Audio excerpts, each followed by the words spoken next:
again 60 odd points away from its day's highs, also trading around 0.6% higher, so in line with the Nifty 50.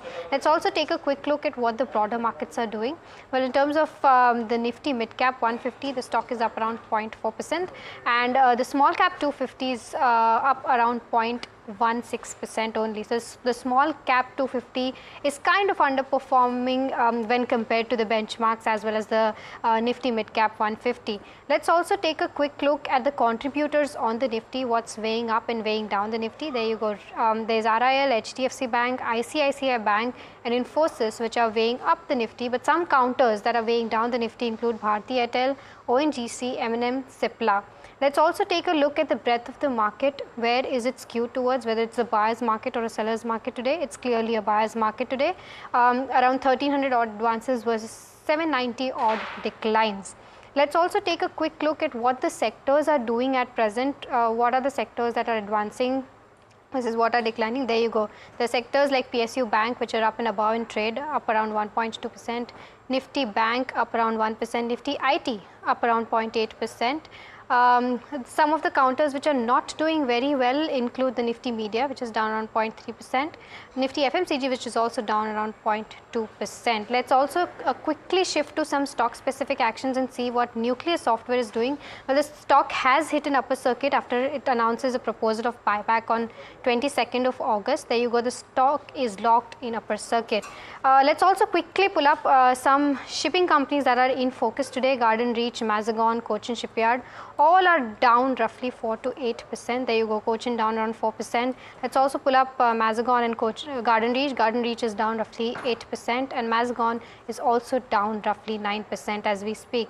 Let's also quickly pull up High-Tech Pipes. The company approved raising of 600 crore via QIP, and the stock has been doing pretty well since morning. At present, if we can see the charts, it has come off from its day's highs, however still trading around 1.5% higher. But Anushi, I think the stocks in focus today, a lot of stocks are from the consumer durable space. Absolutely. So as you mentioned, the consumer durable space remains in focus. Now this is after UBS has initiated coverage on some of them, and in particular we'll focus on KEI Industries, in which UBS has initiated coverage. But to discuss more on this, Puneet joins in. Well, thanks for that. So, it's a very interesting note, initiating coverage, as you rightly said, with a buy rating and a big target price that they are estimating a 40% upside from the current levels, with a target price of roughly 6,150 rupees per share. Now, there are three key things that, UBS is focusing on. First is, of course, that the company has the highest presence in the cables and wires segment, and especially in the branded wire segment. UBS is seeing that there is scope for further market share gains going forward in the branded wire segment.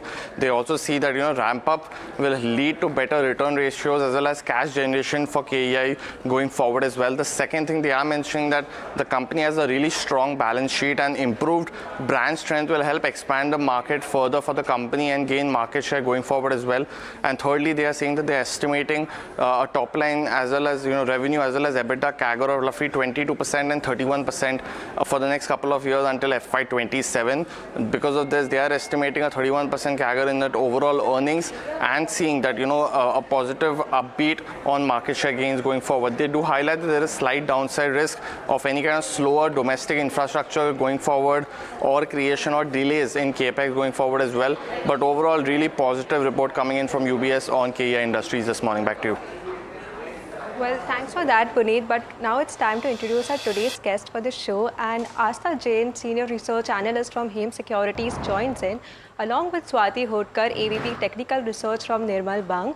I'll take so strong buy call on KEI Industries over here. I want to take this across to you, Astha. What is your view on KEI Industries? Do you have the stock under coverage?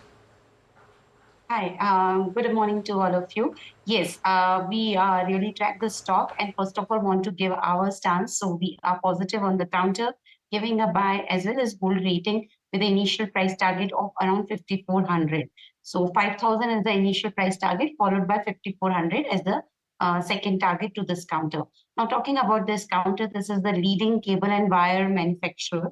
So it is one of the leading player in this industry. They have a strong capex plan, And in fact, their product diversification has also yielded strong returns. In fact, what we are seeing that due to the government focus on the infrastructure, the company is getting very, very strong demand from its product perspective, and that's why it will continue to enjoy good demand going ahead also. Talking about on these parameters, there's only one concern, and that is the valuation, because now the company is trading at pretty high valuation. So that can be one of the concern for this company. But going ahead, if the financial performance will continue be as strong as they have posted in the past, so I think that will also negate going ahead. So all in all, it is a buy as well as hold from our side. Initial price target is 5,000, and afterwards 5,400 can be set as a second target, but this target is for the longer term perspective. Okay. Well, viewers, before I move on to the next question, a simple request, please do write down your names in your queries so that we know whom are we addressing and who is the right person who's asking the questions. Moving on, Astha, I'll stick with you. We have a question from Ramesh Prabhu, who's from Mumbai. He's asking that whether VST industry, is this the right time and attractive price to buy the stock? We've seen a run up in all these cigarette counterparts in the past 2 to 3 days. What is your opinion on this, Astha?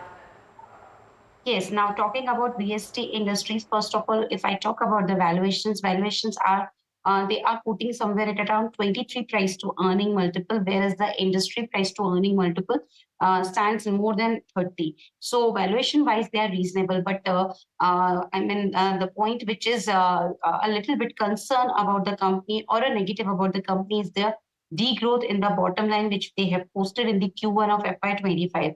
So if I keep this point apart, valuation is fine for this company, but going ahead, I think this industry will continue to enjoy strong demand.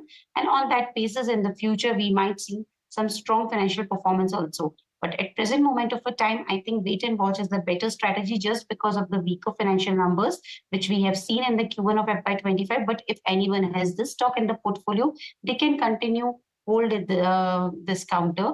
But the valuation wise, it is reasonably valued at the 23 price to earning multiple. Okay, thanks for that. Now, next query is from Narendra from Andhra Pradesh. He's holding about 100 shares of V-Guard at a price of 470, of which he's sold 50 shares at a price of 520, and now again the stock is near to the levels of 470. So Swati, I'll come to you on this. Should he add at this current price, or what is your outlook on V-Guard at these levels? Good morning, all of you. Definitely, the view is a little bit cautious because from the last 3 to 4 days, we are witnessing that this particular counter is under the correction mode. From 570 levels onwards, we have seen a correction of almost 200 points. Now, today it has given the breakdown of 20 days moving average also, which gives us some sort of a cautious sign. I believe this selling pressure is likely to be extended and will continue towards fall towards at least 440 levels. So I will suggest to book your profits at the current market price on your exit your long positions. Downside, if you're getting in any dips towards to 440, you can definitely add on. But at the current level, it's exit from my end.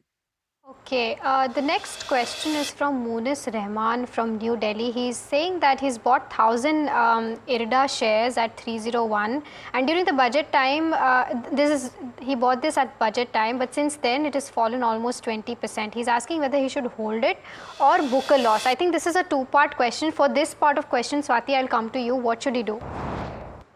See, IRDA is definitely one of the good counter. We have seen a very strong rally from almost 2023 non-stop. It has given a rally from 100 to 300. So after the levels of high of 300, one cannot deny the profit bookings. And currently the stock is under the price correction mode rather than we can say the time correction. So I believe if you're looking for a longer term horizon, definitely this counter really looks good. On the fundamental side of the story is also very positive. Upside, I'm looking for a target of 300 to 340. So definitely one should hold this particular counter into their portfolio. Right. I think his next question is similar to what you already answered, but I'll also take Astha's opinion on this. He's asked whether he can wait for next 6 months to 1 year, and what should be the outlook for the stock. Astha, your views on this? So yes, definitely he can wait for next 6 months to a 1 year time horizon. If we talk about this counter, we all know it is an NBFC, basically financing in the renewable sector. but a renewable energy sector. Company has posted good numbers in the quarter gone by. And what we have seen is the positive about it. This company is their cost of borrowing, which is pretty low, and they have an advantage on that part. And in fact, their borrowings have got a very strong rating that is of AAA also. So I think there is not an issue for the company to post a strong NII growth, that is a net interest income growth going ahead also, given the low cost of borrowings. But maybe in coming quarter, that is quarter 2 of FY25, we can see some sort of a margin pressure. But in the longer term, that will also be a major concern. So yes, from the long-term perspective, we are assigning the price target of around 300 and more. So from long-term perspective, one can definitely hold this counter. But initially, in the short term, we can see some hiccups because what we are expecting that Q2 FY25, there might be some sort of pressure on the margins. Okay, so that is the view on IRIDA now. But now moving on to the metal space, Prasanna is holding about 600 shares of Tata Steel, and this is at a price of about 129. Should she continue to hold or sell at these levels? I'll come to you, Swati, on this one. What's your view on Tata Steel at these levels? It's definitely positive for longer term horizon. We have seen a very good rally in this particular stock also, and now we have seen a correction. Whatever the rally we have seen in the past, stock has almost corrected at least 50% of its rally. So I believe that we might see some bottom fishing nearby 140 to 135 level. That will act as a very crucial support level. Up to that level, we might witness some selling pressure, but definitely a turnaround can be seen because stock is already trading nearby the oversold zone. So the selling pressure will come down over a period of time, and we will witness some positive momentum in this particular counter. So yes, if you're looking for a year and so holding period, definitely you can hold on. I'm quoting a target of minimum at least 182 to 220 levels on the high side. And coming to you, Astha, what is your view on this stock? Tata Steel, do you see, is it a good buy at this levels on fundamental basis? So on fundamental basis, we believe that let the stock fall more and then make a buy call, because what we believe that due to the subdued steel prices, the margin compression will be there in the Q2 of FY25. So we can see that sort of compression in the margin, and on that basis, we are expecting because whatever results they have posted in Q1 FY25, that was a mixed set of bag. And we are not expecting a major positive in the Q2 of FY25 also, given the subdued steel prices. So mostly, wait for more dips and then make an entry into this counter is advisable at this point of time. So we are recommending a wait and watch strategy before making an entry into this. Okay, Asta. So Tarsim from Punjab is also holding around 2,000 shares of Tata Steel at rupees 165. So Tarsim, I hope your query is also being answered in the same question. Well, moving on, Kishore is asking that he wants a recommendation on NTPC. Should he buy for a good return within a period of 1 to 2 years? Asta, I think I'll come to you on this one. So for the time perspective, from the time perspective of 1 to 2 years, definitely it is a buy. But as we all know, the valuations have stretched a bit because we have seen a strong stock performance price-wise in the past few months. So I think that is the major issue, that valuations are stretched. So let the stock fall more. Maybe I think 380 or 390 are the good levels to make an entry into the counter rather than at present moment of time. But yes, we are positive on this counter. Our price target is somewhere at around 450 to 460. All right. Well, Astha and Swati and the viewers, stay with us. Right now, it's time to slip into a short break, but stay tuned. We'll be back in some time.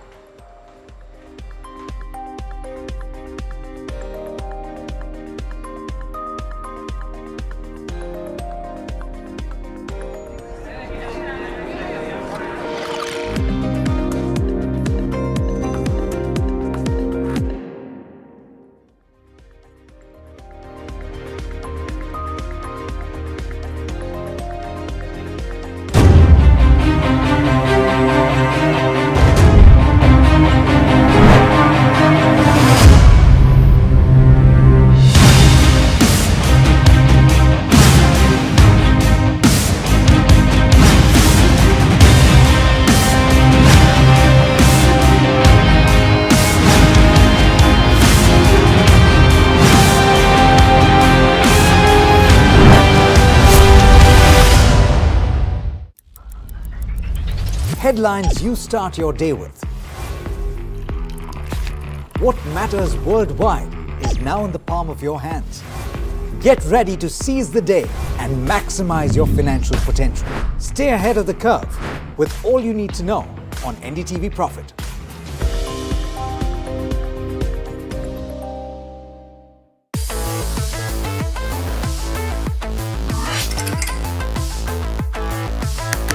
Listen to the voices of reason as they talk about corporate health and investing principles with me, Neeraj Shah, on my show, Talking Point.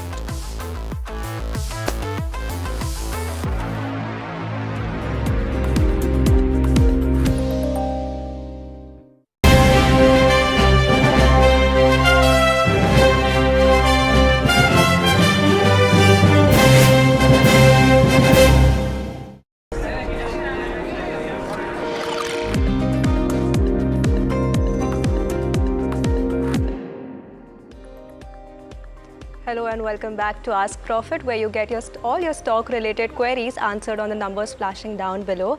Now the next query is from CM Kare. He's holding about 400 shares of Cochin Shipyard and this is at a price of 950. He wants to understand the long-term view on this. So Asta, I'll come to you on this. The stock has had quite a run-up in this 1 year itself. We are seeing it's more than like 4x now, but the valuations, are the valuations still favorable at this price? What is your view on Cochin Shipyard? Basically the ship repair segment, I beg your pardon. So ship repair segment is the major margin accretive for this company, and we have seen that this segment is performing strongly for the company. But yes, valuations are now stretched because the performance has already been discounted in whatever stock momentum, price momentum we have seen. So I think that is major reason that we are seeing some sort of depression in the stock prices. But going ahead in the longer term, I think the demand will be continuing to be there, and company will be continuing to perform strongly. But at present moment of a time, one has to really keep patience and hold the stock because the stock might fall further. In the longer term, we are expecting the stock to show the price momentum, and our price target is somewhere at around 2200 to 2250. Okay, the next question is from Suresh, who's from Chennai. He's purchased Mazagon Dock shares for around 5,500, and he's saying that the stock is down by roughly 1,000 points, and he's saying that ICICI Securities is also recommended to sell with a target price of 1165. So Asa, your fundamental view on this, what do you think? Do you think that your view on Cochin Shipyard holds the same for Mazagon as well? So yes, the major problem with both the counters is their valuation. This is what we believe. Although their margins are strong, in fact, we have talked about the previous counter, Cochin Shipyard also, that their ship repair segment is really a margin accretive. And same we have seen in this counter also, Mazagon Dock, that they have a robust margin profile. But due to the stretched valuation, the stock has seen some sort of dampening in the price momentum. And same as the idea with this stock also, let the stock fall further if anyone wants to make a new entry and then make an entry. But if someone has the stock in the portfolio, then they really need to keep a patience and hold the stock for at least 3 to 6 months time price. Okay, so that was the view on Mazagon Dock. Now Badrinath wants to understand. He's bought about 22,800 shares of Apollo Microsystems, and this was at a price of about 77.75 per share. Whether to hold or sell at these levels, Swati, I'll come to you on this one. The overall view on this particular counter is little bit cautious on the specifically on technical front because the stock is trading in a downward sloping channel, and I believe we as of now it is just trading near the support level of 105 rupees. If it gives the breakdown of the same level on the closing basis, more selling pressure is likely to be intensified, and which might take a stocks towards to 90 to 85 levels as well. So the overall view is little bit negative. I will suggest if we witness any kind of a bounce back rally on higher side towards to 120 to 125, one should exit their long position. Okay, Swati, I'll stick to you for the next question. Kamal is asking whether to take a fresh entry for two stocks. Specifically, he's asking one for HFCL and the second one for macro tech developers. How does these two stocks look to you on the charts? Should he take a fresh entry? For HFCL, definitely one should go for a fresh buying long positions. It's one of our recommendation also in our company. Definitely, the stock as of now, if we look on a larger degree, I will suggest it has given the breakout of a flat pattern on the monthly chart. And also the interesting pattern is that it is trading in upward rising channel. So which two patterns really giving a very positive indication on the larger degree monthly chart. So I believe that it has a potential to reach up to at least 160 to 170 levels. So at the current market price, currently trading at 140 levels, one can go for at least 30-40% buying at CMP. But if you're getting any dips towards to 120, definitely one can add on at the on every dips for a target up to 160 to 180 levels. Regarding the macro tech, I will suggest to hold on, let the stock correct more, and if it's coming downside towards to at least 1150 or 1100, so one can take a long position, but not at the current market price. Okay, but I'll continue on the real estate space over here. Deepak Rao has a view, wants to understand a view on Suntech now, whether he should hold shares of Suntech Realty. I'll come to you on this one, Astha. What's your view? Do you have the stock under coverage? So yes, Suntech Reality, definitely we cover the stock, and what we have seen in the results for the Q1 of FY25, that they have shown some sort of turnaround. Turnaround in the case if I exclude other income extraordinary items from their P&L statement, then definitely the stock has posted a positive numbers on the bottom line front as compared to last year's same quarter. So definitely a positive momentum in the stock can be witnessed going ahead also. We are positive on the counter. In fact, we are positive on the real estate space as a whole also. Right now for this counter, recommending a hold. Initial price target can be set at somewhere around 660 to 680 odd levels. Okay, the next question is from Sakaria from Kerala. She's asked, she's holding around 60 shares of Axis Bank at 1210 a piece. Whether she should hold or sell is the question. Sadi, I'll come to you on this one. See, Axis Bank is really positive. Axis Bank, HDFC Bank, also the SBI Bank, those counters should be remain into the portfolio. No wonder she bought it at the higher levels, but at the current level also the stocks looks attractive. So you can hold on for a longer term horizon. I believe it has a potential to reach back up to 1300 or 1315. So if you're interested to average it out, whenever the stock comes down at 1100 levels, so or 1050 at that level, you can definitely average it out so that your buying price will come down. And I'm looking for a target of again 1300 levels or back. So it's hold from my end. Okay, and now the stock which has remained in focus continues to be Zomato. Surendra K from Mumbai wants to understand the long-term outlook on this stock. Asta, I'll come to you on this one. What's your view on Zomato? Long-term outlook is still positive on this counter, recommending a hold as well as buying on dip strategy can also be applied. Initial price target can be set at around 290 odd levels. Now, talking about this counter, definitely the growth is there, the profitability is there. The company is maintaining it's a strong foot on both the parameters, and that is why we are liking this counter. In fact, in the recent news flow also, what we have seen is the outperformance by the Blinkit also. So I think the stock is well poised to show strong returns even from here. Definitely a hold as well as buy from our side. Initial price target can be set at around 290 odd levels. Right, so definitely a hold or buy, and initial price target at 290 from Astha for Zomato. Well, the next question is from Hemant Kumar from Vijayawada, Andhra Pradesh. He's holding Tata investment shares at 6940. He's asking whether he should hold or sell. Swati, your view on this for Tata investment? The Tata investment we have witnessed a correction from almost 9700 to 5800. Now it is just forming a very good support, cluster supports nearby 1500, and we might see some reversal from here onwards because stock has shown a positive crossover on RSI from the oversold zone itself. So we believe that turnaround is likely to be seen in a short period of time. I will suggest to hold on because the pullback rally can be extended up to 6500 will be the first target, and beyond that level 7000s can be tested. So it's a hold from my end, not to book the losses at the current market price, but definitely if you wait for some more time, you will gain the profits. That's the view on this one. But now I'll move on to Trent now. Rishabh from Delhi wants to understand the long-term view on Trent Limited. He's purchased it at an average price of rupees 3,000. Asta, I'll come to you on this one. What's your long-term view on Trent Limited? Long-term view is positive. Initial price target can be set at around 6,900 to 7,000 odd level.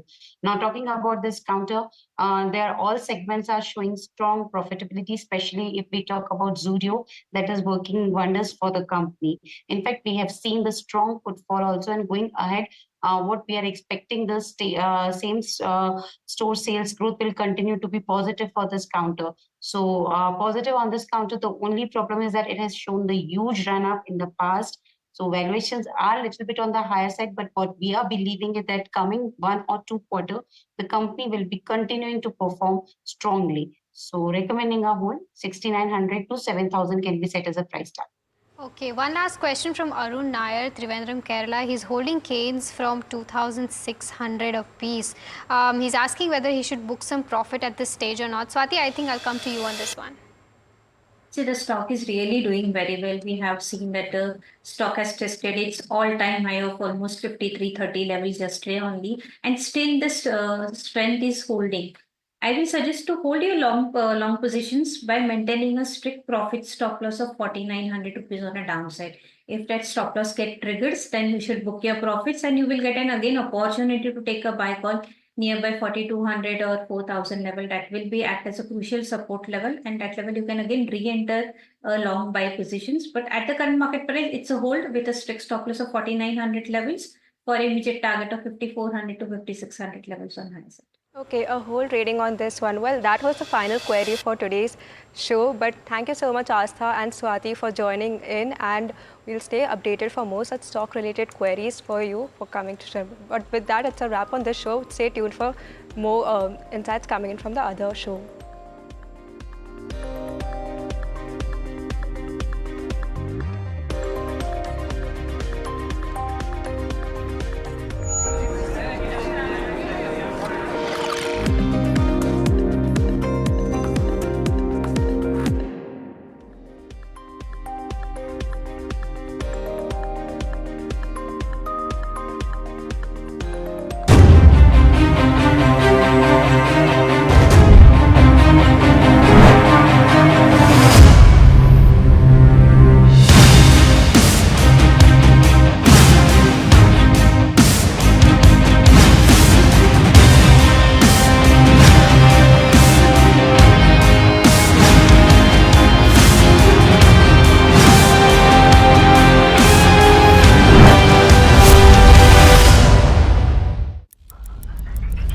Headlines you start your day with. What matters worldwide is now in the palm of your hands. Get ready to seize the day and maximize your financial potential. Stay ahead of the curve with all you need to know on NDTV Profit.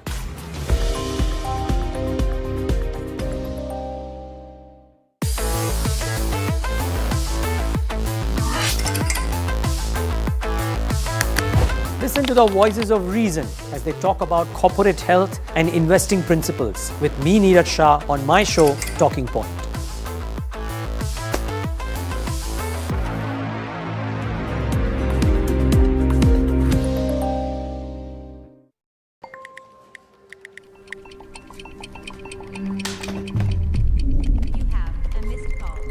Let's be real, guys. There are many financial experts out there.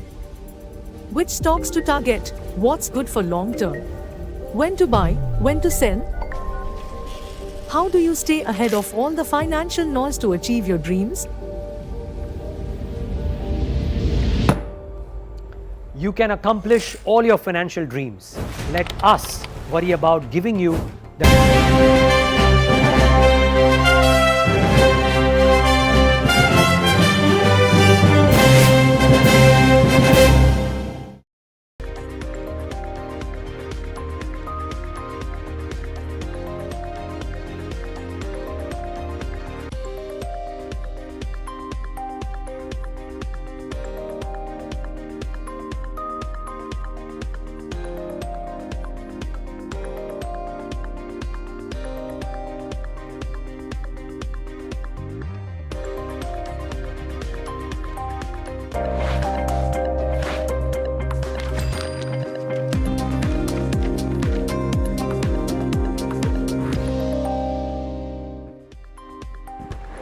welcome to Hot Money. This is Samina, and over the next 30 minutes, we'll take you through all the big buzzers on D Street this afternoon.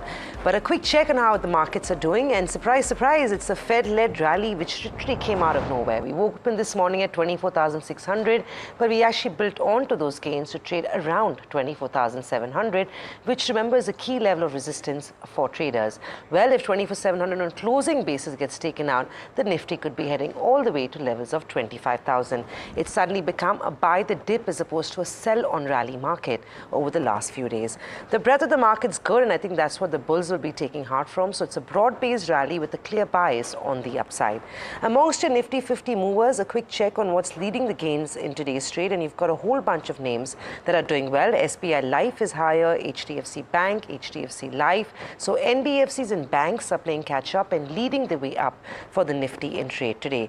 On the sell side, you've got a bunch of counters that are under pressure. So ONGC is seeing some profits being taken off the table. Metals and pharma and some of those HCL, some of those frontline tech names are also seeing a little bit of profit booking after yesterday's sharp up move. Across the Nifty 500, it looks like the party goes on, and you've got interesting gainers. Angel One is up 12%. All Cargo Logistics is seeing a sharp up move, 9% higher. Some of those diagnostic names like Vijay Diagnostics on large volumes is up 8%. Godfrey Phillips, second day running, is seeing a sharp up move with a 6% rally. On the sell side, across the Nifty 500, you've got shipbuilders that are under pressure once again this afternoon. You've got Kaplan Point Laboratory. It was your top gainer with the gain of 16% yesterday. What's happening today is some sort of profits being taken off the table. The counter is down 4% in trade. First Source is slightly lower. You've got other names such as Sun TV, Godavari, Macrotech, Metropolis, Rail Vikas Nigam that are seeing some cuts in today's trade. But what's catching our attention and has been for the last few days is defense companies. The way some of these counters from the shipbuilding space have been seeing selling is something that's worth getting up and taking notice of. Mazagon Docks is down 9%, Garden Reach is down 7.5%, Cochin Shipyard also sees a gain of 4%. Well, Anushi is standing by with more on what's going on. Anushi, I still remember up until maybe a month ago, we would report every morning on a almost double-digit gain on any of these shipbuilding names. Orders were rolling in, execution was on point. There were no concerns. Of course, arguments were that they looked like expensive stocks, which they still are. But suddenly the tide has turned and the momentum is, getting off some of these counters with the same euphoria that they were gaining. They're now selling off the same gutso. What is going on? Have fundamentals changed?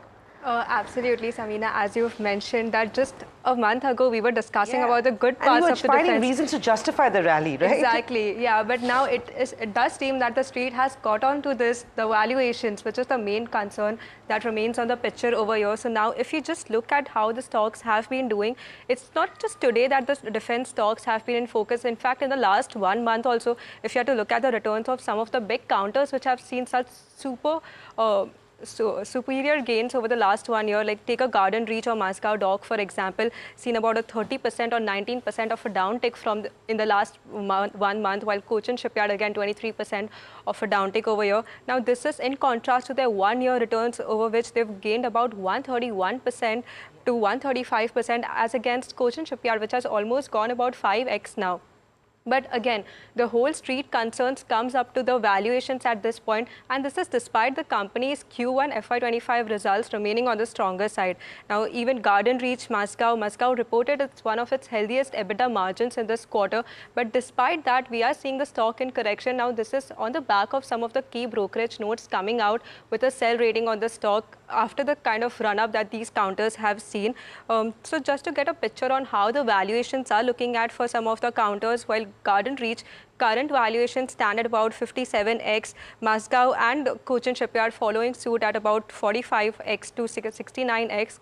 And it is expected in FY25 to 26 that these are going to fall at the levels of 42 to 30x for Garden Reach, while Mazagon also at similar levels at about 23x to 30x. And for Cochin Shipyard, it is going to remain on the higher side of 61x over here. So valuations continues to be a problem over here. That is one reason. Second is also on the fundamental side. So despite the kind of order book that the companies possess, which is on the healthier side, the concern is what is it beyond FY27 that the company can be watching out for after the deliveries are done? What will be the margin picture after that? Let's take Mazagon, for example. Some of the key brokerage notes are expecting the 25 to 26% margins that they currently hold to come down at a level of about 13 to 15%. So that is quite a sharp shift that we are looking at. So again, valuations remain as the key picture, order backlog growth beyond FY25, and also on the fundamental side, what is the story beyond the current levels that we are looking at? So that's the whole on defense packs, Meena. I mean, for whatever it's worth, these stocks have been multi-baggers, right? So while you are seeing pressure on them, all three, so Mazagon, Garden and Cochin, are all down in the range of 10 to 11% in the last 5 trading days.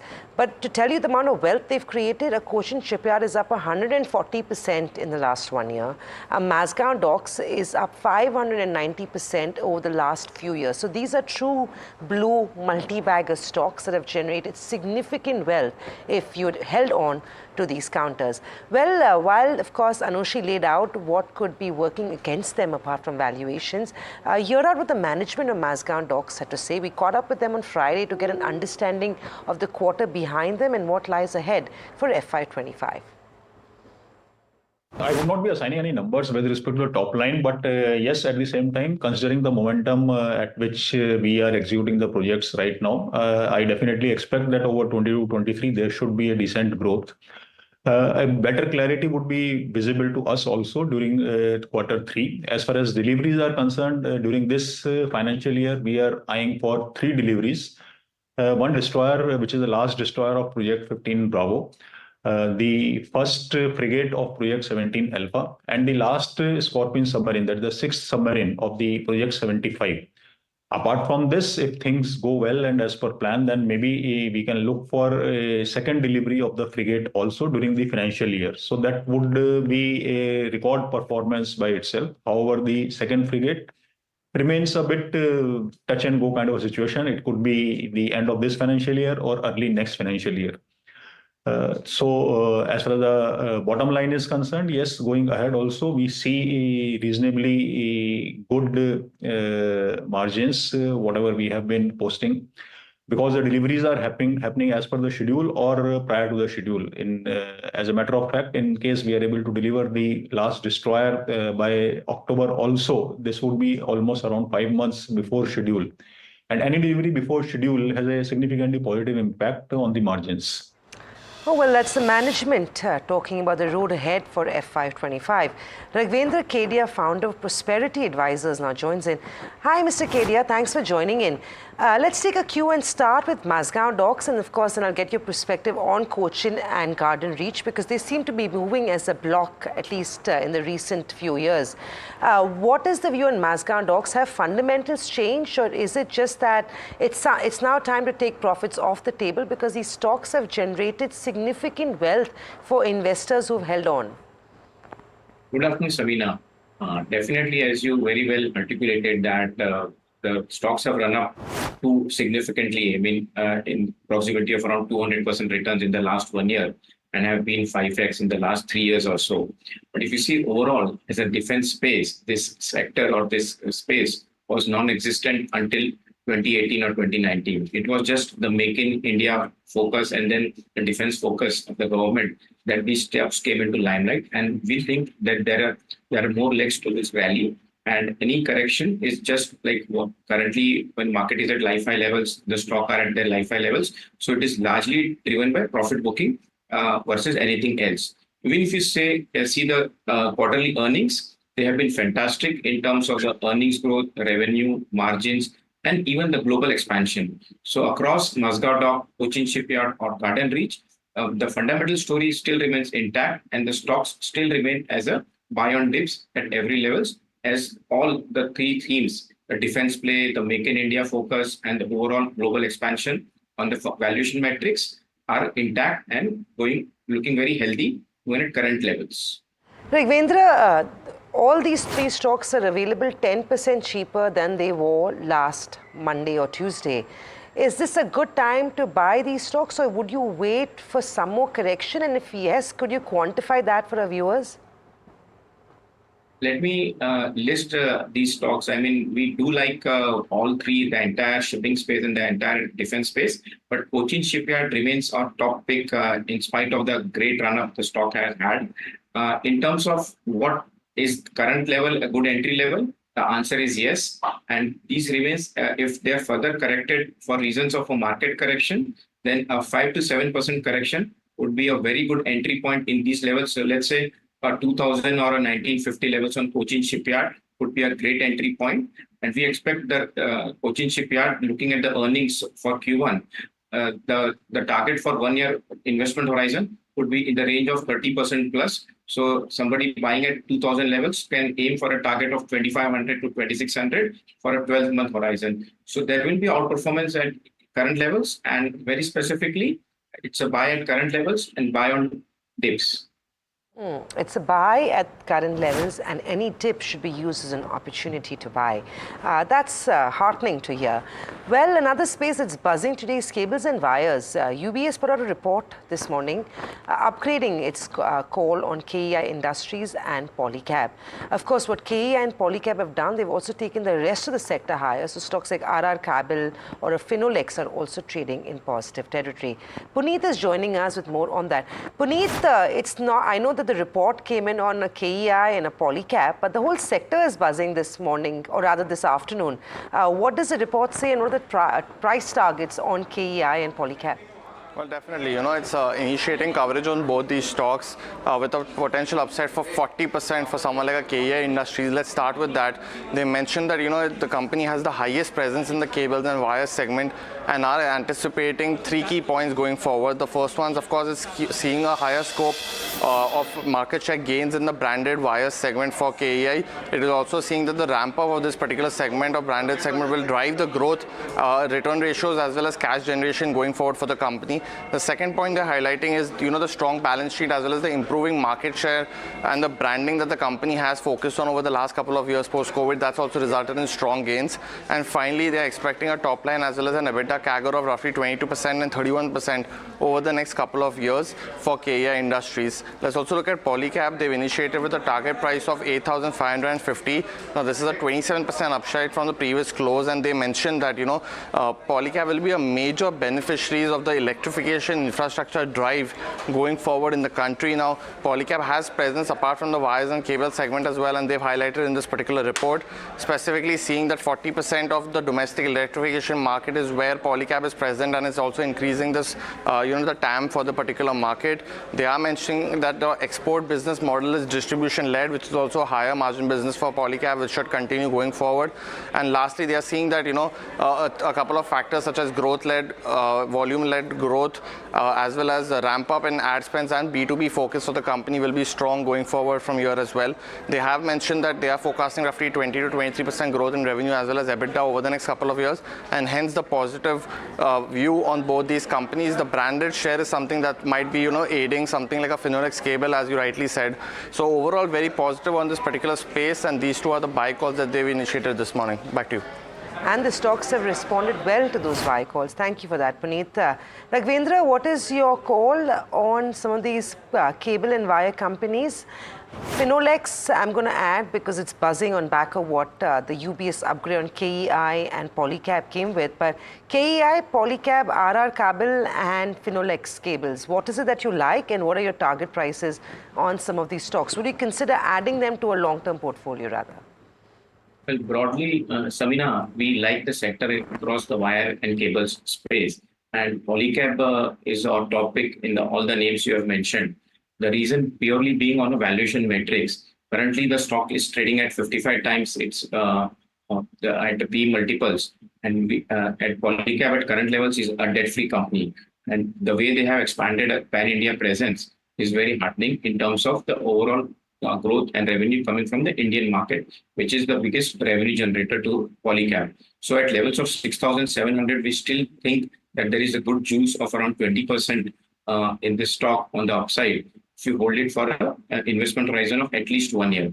RR Cable and KEI Industries currently are trading at multiples in the range of north of 70 times their EPS. So the P multiples are 70x or plus, which makes them little expensive at current levels. So we would look for a 10% price correction in these names of Ara Cable or Kia Industries, for that matter, for the valuations getting a little attractive on P multiple times. So summing it up, the Polycab remains our top pick in this entire space, purely based on valuation metrics and a debt-free company.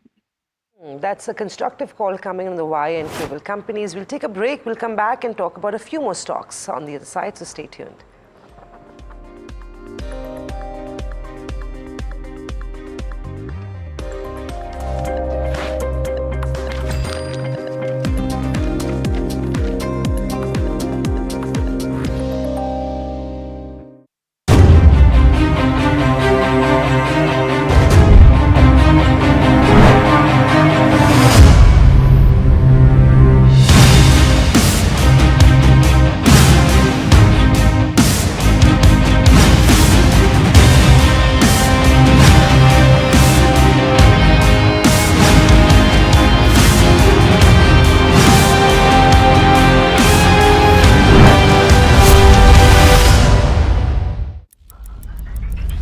Headlines you start your day with.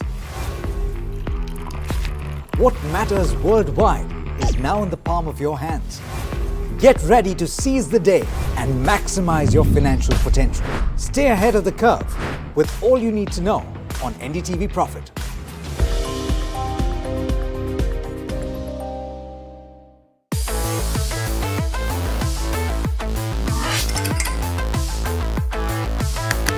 Listen to the voices of reason as they talk about corporate health and investing principles with me, Neeraj Shah, on my show, Talking Point.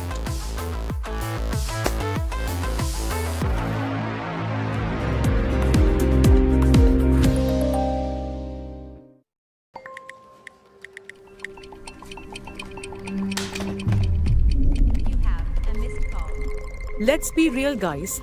There are many financial experts out there. Which stocks to target? What's good for long term? When to buy? When to sell?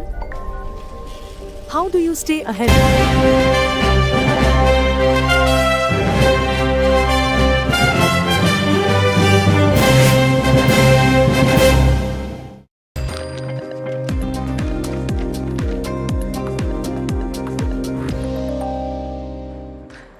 Welcome back. There's one stock that we can't do a show without talking about is Ola Electric. It's doubled since its listing last week.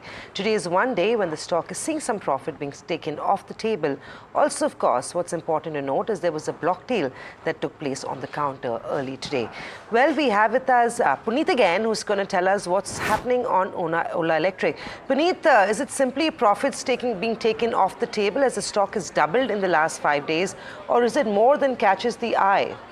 Well, definitely, there are among multiple things that might be working for the stock that we've discussed over the past week. We just thought we should look at some of the things that might not be working in favor of the company going forward. And the first one's, of course, valuations.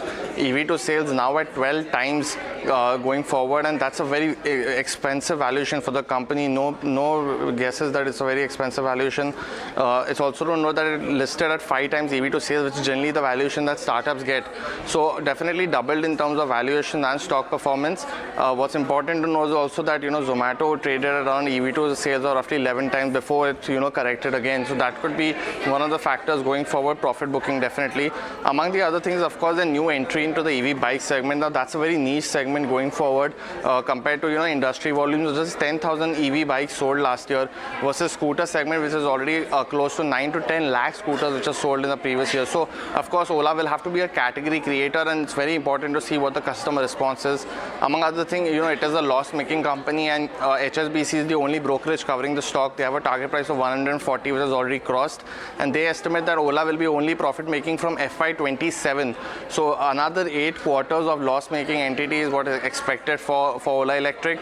The other key reasons, that the cumulative market share of the newer players has reduced to 48 versus 59% in EVs, and also, the faster pace of launches has, crowded the market with a lot of EV launches, might be one of the few reasons. But overall, we'll see that these might be some of the reasons why, with valuation being one of the main centers that might be aiding the stock today. Back to you. Oh, well, it's been expensive even when it listed, but at 150 rupees looks even more expensive. But thanks for that, Puneet.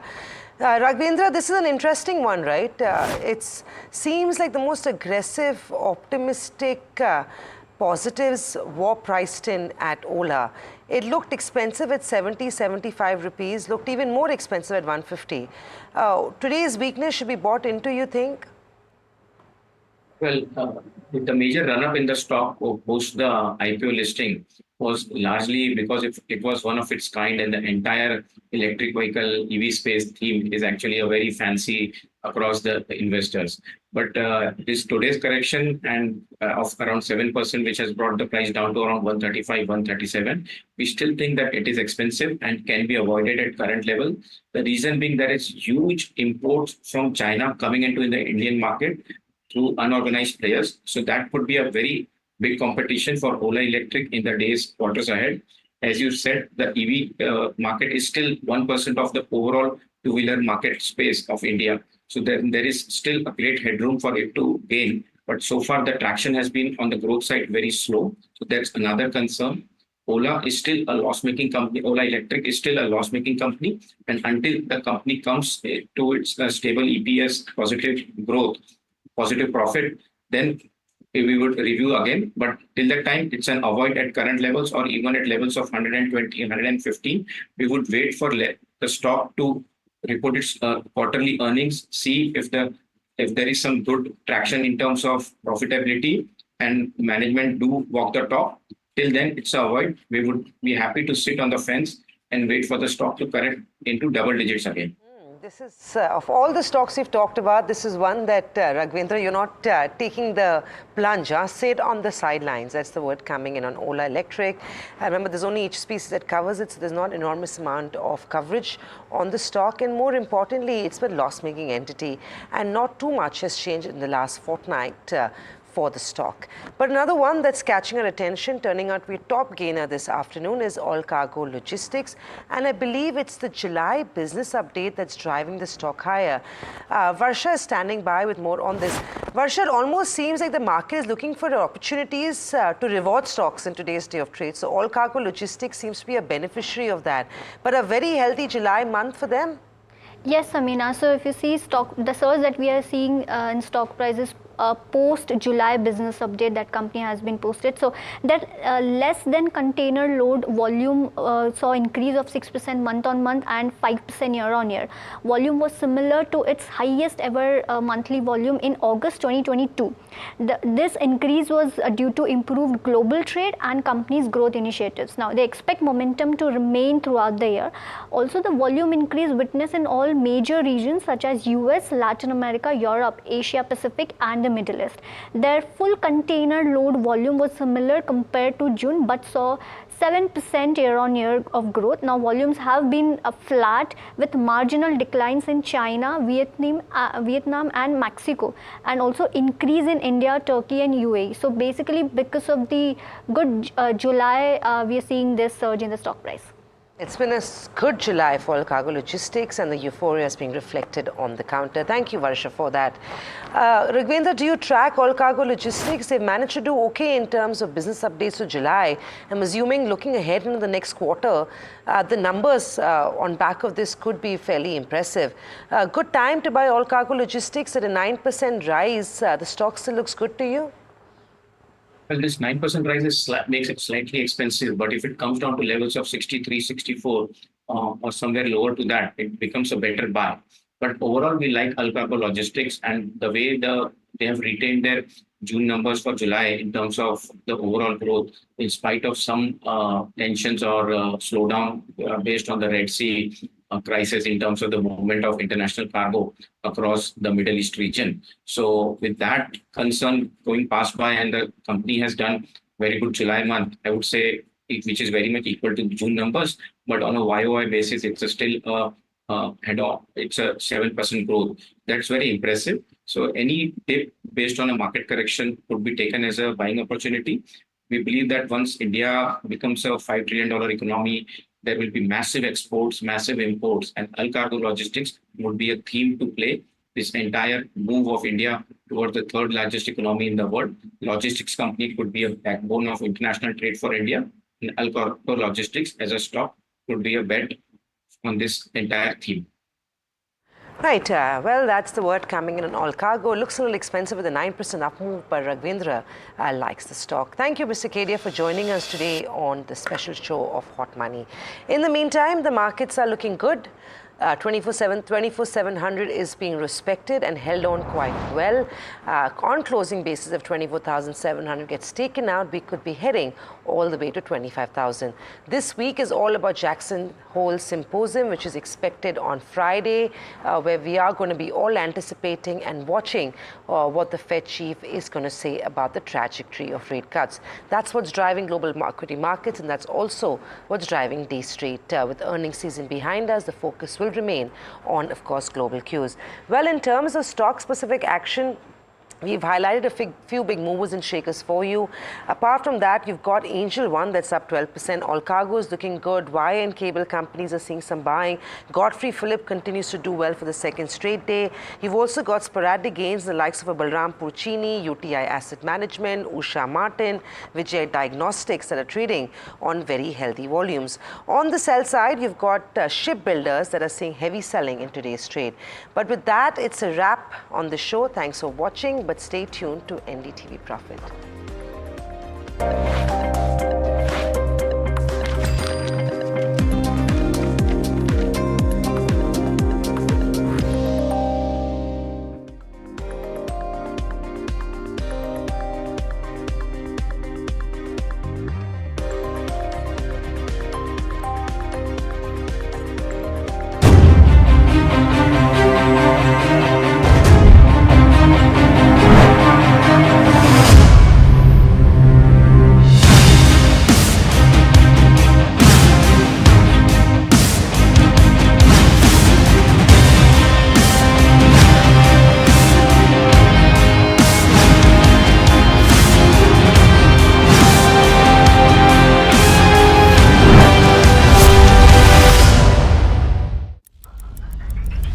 Headlines you start your day with.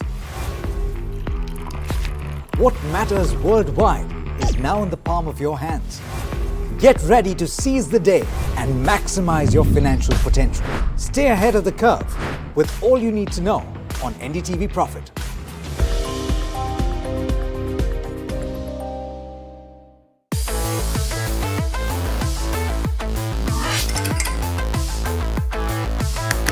Listen to the voices of reason as they talk about corporate health and investing principles with me, Neeraj Shah, on my show, Talking Point.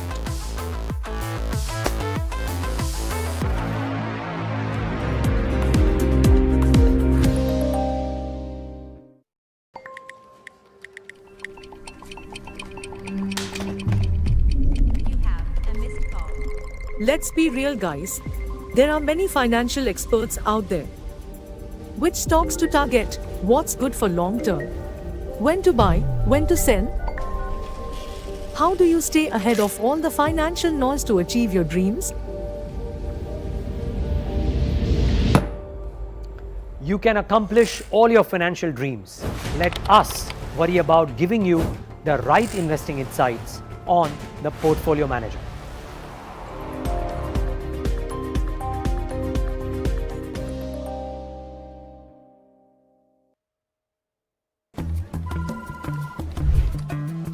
Bro, what are you doing?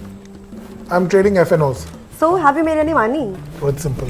If you think the market is moving upwards, just buy Nifty call option. But if you think the market could slide...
Hello and welcome. You're watching The Chartist on NDTV Profit. I am Agam Vakil, and in this show we try and try and decipher long-term trends, potential opportunities when it comes to Indian markets, largely based on what charts are telling us.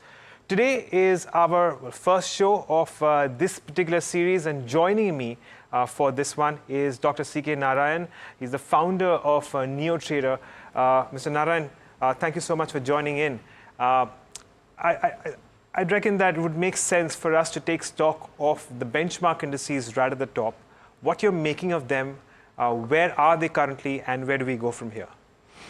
All right, thanks for having me in, and happy to be part of a program that takes it off the beaten track that charts are purely for the short term or intraday. And here we are going to talk a little longer term, and that has been more my area of focus. So let's look at the index from what the short term is saying about the long term. Right. Well, we can sum it up in 2-3 ways. First is that the market is absolutely not interested in going down. Yes. We had election results that took toll on the markets for a single day. Yeah. And then we pulled up to a new high. After that, one of the most feared things for the market came about, which is this long-term capital gains. And then the finance minister laid it on a little more by, increasing the short term also and adding STT increase for good measure. Absolutely. The market simply shrugged it off again. So if two of these biggest things, BJP losing the election or those long-term capital gains or any kind of tax for that matter, are not willing to send the market down, then it is very evident that this market has absolutely no interest in doing so. Right. In addition, we have all this ongoing stuff. We have been having a war in the Ukraine for about a year and a half. We have these skirmishes coming out of the Middle East every now and then. And earlier, all this used to spook the market a hell of a lot.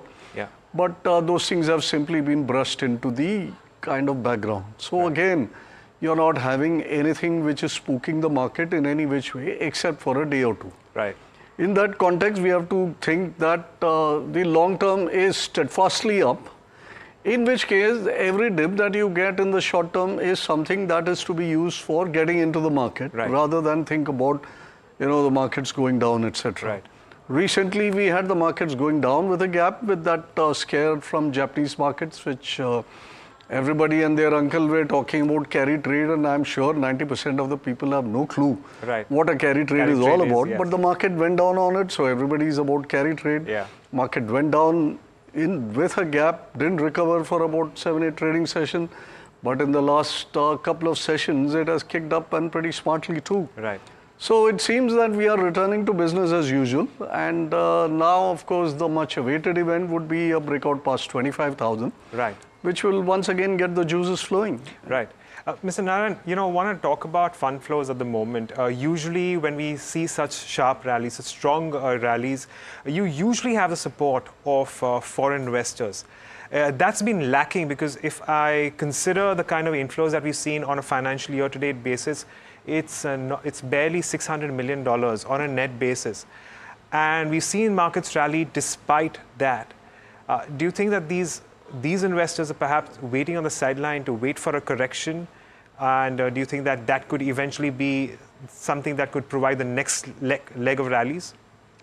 Well, I think everybody has been waiting around for correction, and the fact that all corrections are getting bought into, however limited they have been, is proof enough that there is money waiting at the lower end. Now, where is this money coming from? Definitely not the FIs. Yeah.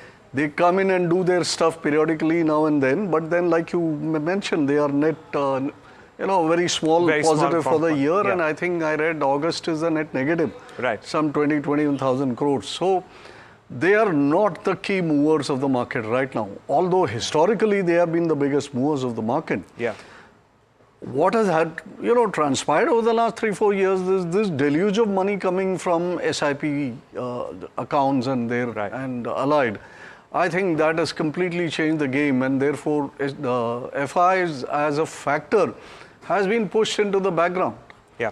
Now, I think personally, and I think the rest of the market thinks it too, because they are not having an impact, their selling is not having an impact. is perhaps the market thinks that their return is inevitable. Right.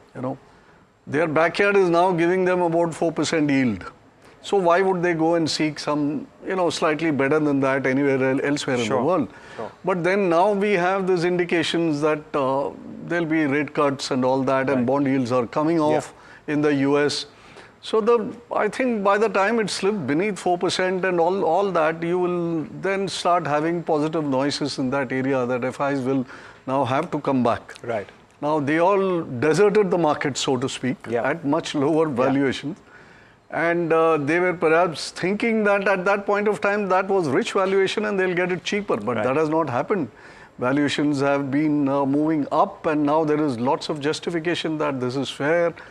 20 times, 21 times, everybody has their own theory about what is right and what is not. But the key element is there is liquidity coming from the people, which is a completely new element. And this is forcing the domestics to keep buying. And they are able to absorb everything that the FIs are throwing at them, as a result of which there is absolutely no pressure on prices. And so long as prices don't fall, people remain sanguine, and everything is getting bought into. Right. Of course, we must remember that what the markets are also factoring in on a fundamental basis is the possibility of rate cuts in India as well, year down the line. A couple of years down the line, we've already had a reasonably strong showing when it comes to earnings too. So fundamentally, a lot of these factors are also playing in favor of Indian markets. But from there on, we shift focus to one particular sector, which Mr. Narayan has in fact identified in the long run, which could have a potential for a significant run up. This is the films and packaging sector. Can you tell us a little bit more about this? Well, you see this packaging films area, that's a hugely swinging area in the market. It's very seasonal. And when the seasonality kicks in, the gains are tremendous. Right. One, they are well patronized. So you have this very, let's say, popular names, Polyplex, Jindal Films. You got Cosmofuzz, you got Uflex, you got Ester Industries, you got several names, and all of them have been doing reasonably well. Now, the reason I'm interested into this is that at, let's say, close to 25,000 on the index, you want to buy stocks not which are making breakouts. Of those, you got plenty, right? You are, spoiled for choice for looking at breakout stocks. But breakout stocks come with their own risk element kind of packaged in. Sure. So at this juncture, one would be comfortable looking at something which has drawn down substantially. Now, drawing down in prices is one thing, and drawing down in the in the cycle or in the trend is quite another. Now, if you take a look at this, let's say this packaging films industry, they were going great guns prior to 2020. Right. So fantastic levels and people making money hand over fist. And that's typical within this industry. When the season is good, they make, truckloads of money, and then when it is bad, they lose badly also. Keeping in line with the normal thing which happens is when your industry is doing well, everybody expands, puts in new capacity expansions and all that. And that happened to the films industry also. So everybody built new capacities and all of them came on in a year, 2-3 years. But by the time COVID struck, and this whole space went for a toss because supply chain disruption happened, demand destruction happened, and everything happened. And as a result of which, the pricing of these BOPP films, the BOPET films and all that, they dropped substantially. The FMCG and auto and a wide variety of people who consume these, they also started doing badly. So that whole thing was a kind of a downward loop. And after peaking out many of the stocks, they did so somewhere around 2022. And then for the past 2 years, they have been hitting a series of lower tops, lower bottoms and going down in a heap. And the pullback in prices has been ranging from as much as, let's say, 40-50% down to a minimal of 10%. So all of them are well dropped down, and the time limit for the correction has also been pretty decent. Now what is happening in that area is that prices are finding their feet.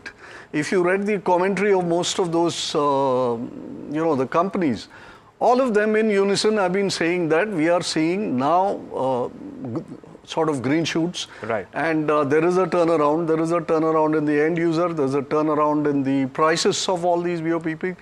And they typically, kind of pass on the increase in the raw material costs to the end client. So they are not overly affected.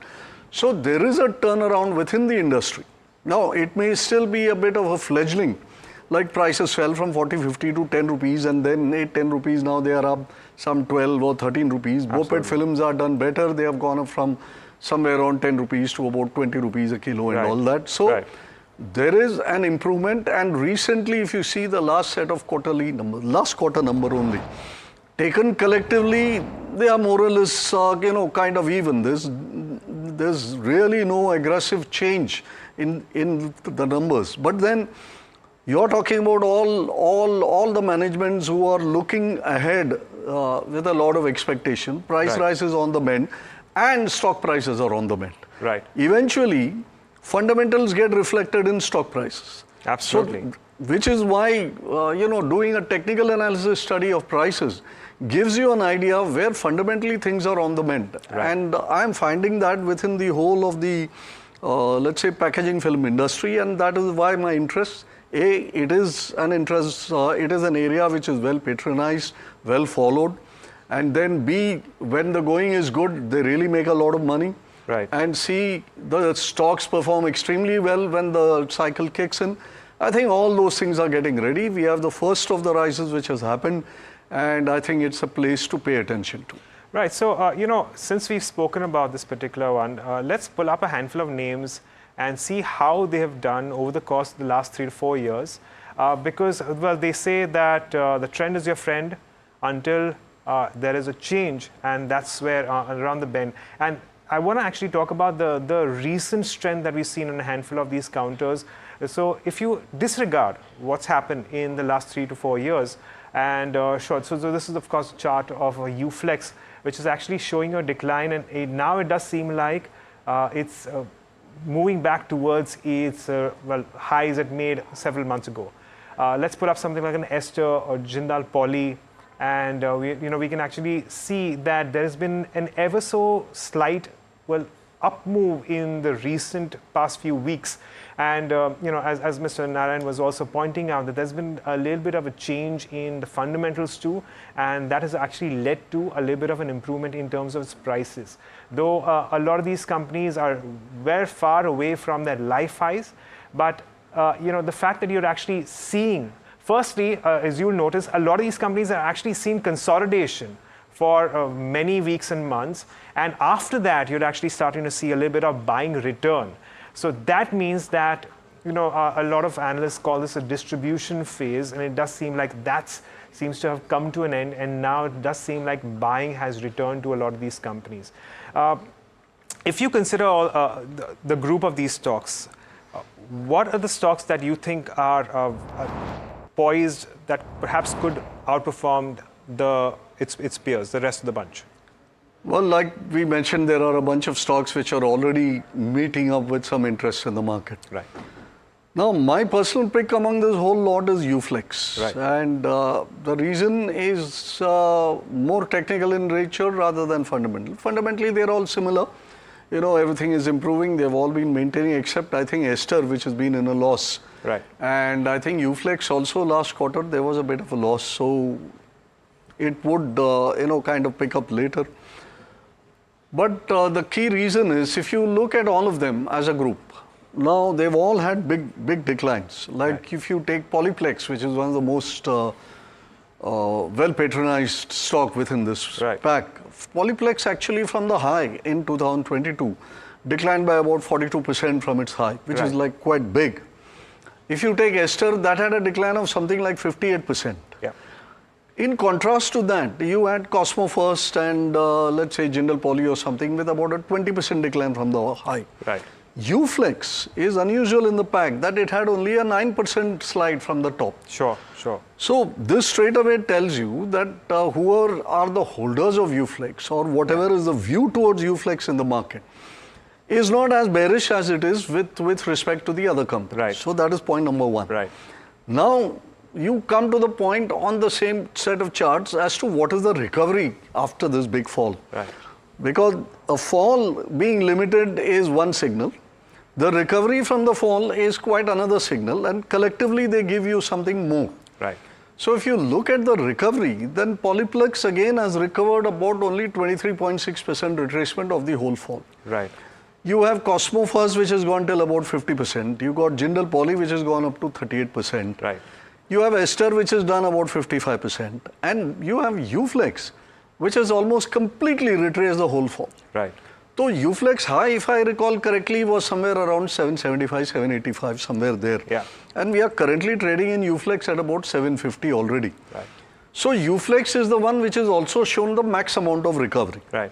Which means that in the fall, nobody was very keen to sell, and in the recovery, they are very keen to buy and sending the stock up to the previous levels. Right. Now, Uflex is within shouting distance of making a breakout to the new highs. Right. Now, of course, Yes. that will need triggers. Now, that will come with the next set of results, quarterly numbers perhaps. That may come with some news about continued rise in the price of these films, etc. Right. Right. So, this is not something that I'm looking at, kind of performing immediately.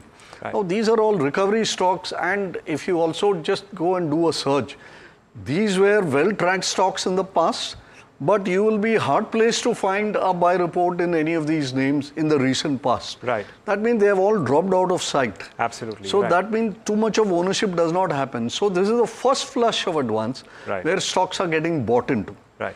Now, after some news flow will come, and then all that flow will happen. So I'm looking at this across the next 1 year, 1.5 years kind of play where stock prices can, which are down and out, can Sure. at least reach some decent levels. Right. But Uflex being at the head of the pack, I think that will push on to new highs. Right. And then we will see some, new sets of, let's say, volume dominoes or buying domino play out in that stock. Right.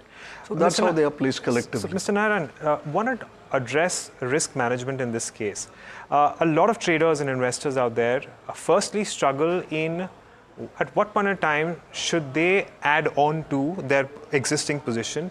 I'm assuming that you would recommend that they add on to their existing position not when the stock is falling, but when the stock was rising. And secondly, the exit strategy, that perhaps is the biggest struggle out there. At what point in time do you decide that the stock has had its run, it's seen enough, and that's when you decide to either partially or completely exit? Well, see, exit, unlike entry, is a very individualized decision. Yeah. Because everyone has their satisfaction level of what is profit. Yeah.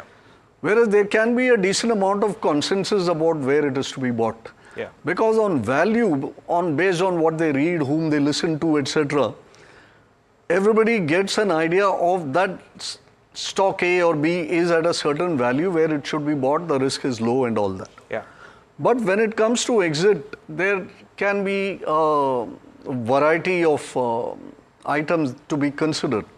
One, of course, is the personal level of satisfaction about what is the amount of profit that I seek. Sure. Now, that's fairly arbitrary, and there can never be a rule around it. Right. It is tied to the individual's, individual's account and where he is in the whole rainbow of things. Otherwise, the typical exit strategy which is applied is when there is a fundamental change which happens. Right. Now, fundamental changes to manifest take a little time, and it is only the people who do a deep dive into it can spot some changes in trend. So that will require certain amount of skills which is not there with most people. Right.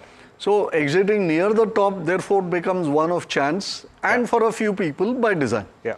So let's leave that also out of the equation. So that leaves us with the rest of the people who look at overt signals of a change in trend. Right. Now, these overt signals of change in trend can come from the chart, can come from valuation discomfort, can come from a point vis-a-vis the market as a whole, etc. So there are so many points. Now, if you take the market as a whole, that is doing gloriously well. Right. So the market is not signaling an exit in most of the counters, but it is also a fact there are many stocks which have been blazing away and are way out of whack with valuation. Yeah. Now, what valuation is the peak valuation? Who has an idea? Nobody. Right. So there again it becomes an educated guess. So I think the best way to look at it, at least in my opinion, because I may be biased since I am, by nature a technical analyst and looking for weakness in trends. Sure. And that too trends over a longer period of time to tell me that things are not as rosy as they were in the past. Right. And you can find that out if you are decently adept at studying charts and finding out and being able to look at longer term charts. Right. I think there are a few kind of pockets in the market which are showing that sort of signals. It really depends upon whether you believe what you see. Right. So there again the subjectivity comes in. But I would say if valuations are considerably out of whack, that people are nervous to buy more at this level. B, if the trend starts to falter for whatever reason, known or unknown as of now. See, fundamentals are what are known today. Yeah. But there are so many unknowns within the fundamental which are known to a few. Right. The actions of those few, when it is reflected on the charts on a more consistent basis, that is what will tell us on the charts, if you do a deep enough study, that things are not as good as they were before, and perhaps it may be time to take some money off. Right, absolutely. Well, with that, we slip into a very quick break. We just have one or two odd follow-up questions with Mr. Narayan. Back in just a bit.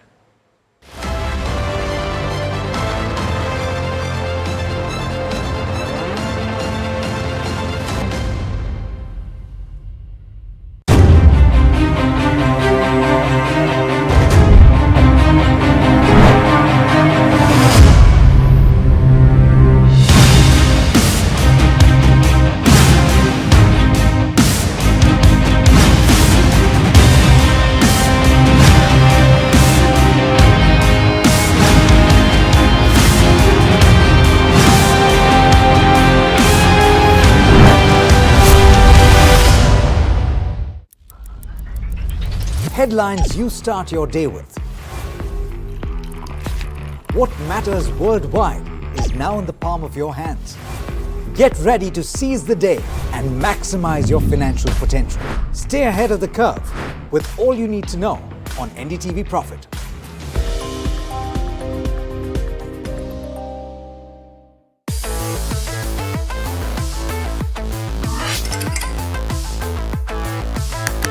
Listen to the voices of reason as they talk about.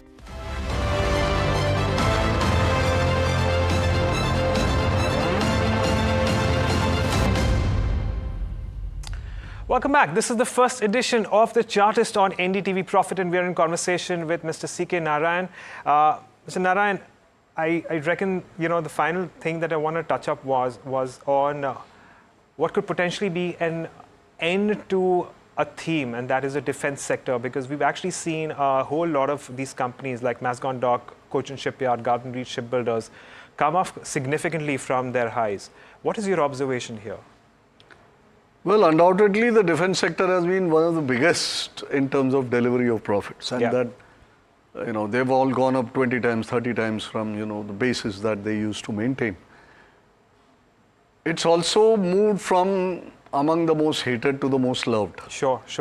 That's the kind of rainbow that you have, which sends out warning signals that you should be a little bit on the alert. Yeah.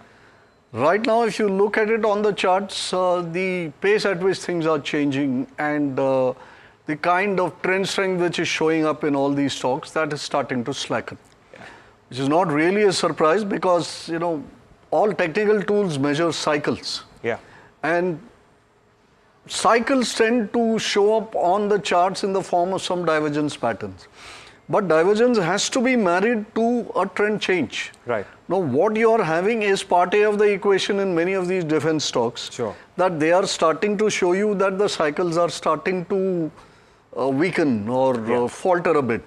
But there is no trend reversal yet. Right. Now, trend reversal needs triggers. Now, that triggers can come after a little bit of price decline, or the price decline can happen alongside a trigger. How it will manifest, we have no idea.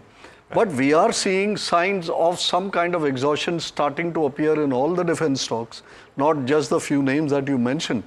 Now, I think they're all running on residual momentum, which has been, kind of built in. Yeah. And that is never a very good signal for you to enter from an investment perspective. Right. You can still get into an HAL and a GRSE and trade them for a couple of days of upswings and all that. Yeah. But is it a time to invest into all these stocks, look at that 80,000 crore order and then jump into something? I would say most definitely not. Right. Wait for a pullback. Will it come now? I have absolutely no idea. Yep. But if I am a betting man, if you ask me, will the pullback come in sector A versus sector defense? I would bet for sector defense. All right. Okay. Okay, sir. We leave it at that. Mr. Narayan, thank you so much for joining us and taking us through your views. And of course, the big sector identified here is the packaging film space. So we will be watching out for that one. Thank you so much for joining in. With that, it's also a wrap on this edition of The Chartist, but lots more lined up on the other side. Keep watching NDTV Profit.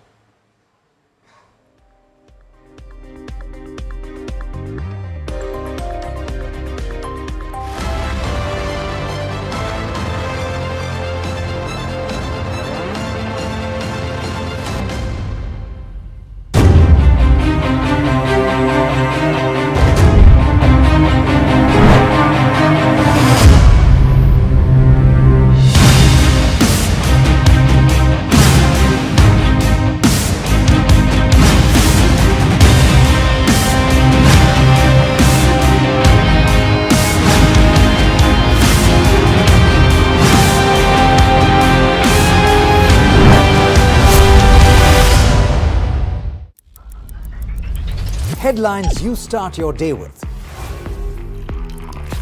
What matters worldwide is now in the palm of your hands. Get ready to seize the day and maximize your financial potential. Stay ahead of the curve with all you need to know on NDTV Profit.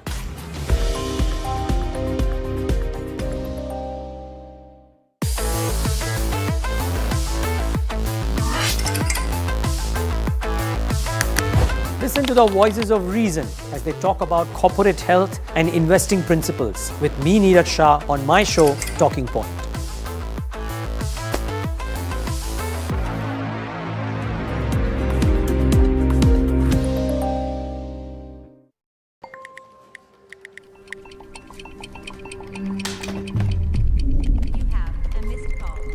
Let's be real, guys. There are many financial experts out there. Which stocks to target, what's good for long term, when to buy, when to sell.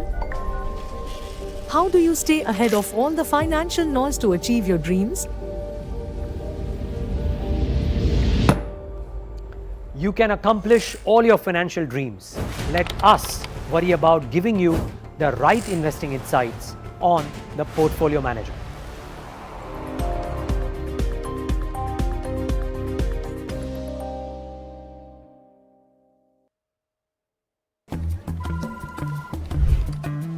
Bro, what are you doing?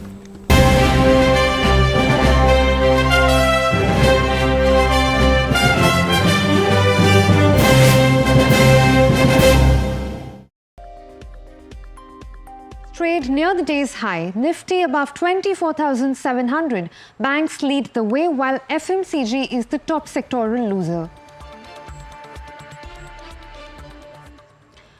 Run-up anxiety takes a toll on Ola Electric. Stock falls nearly 6% after doubling in 7 days. Saraswati Saree depot sees a decent debut at a 25% premium over its initial price. Stock trades at over 27%. Supreme Court wraps the West Bengal government in horrific Calcutta rape case. Questions delay in filing of FIR, also directs the CBI to file status report by August 22nd.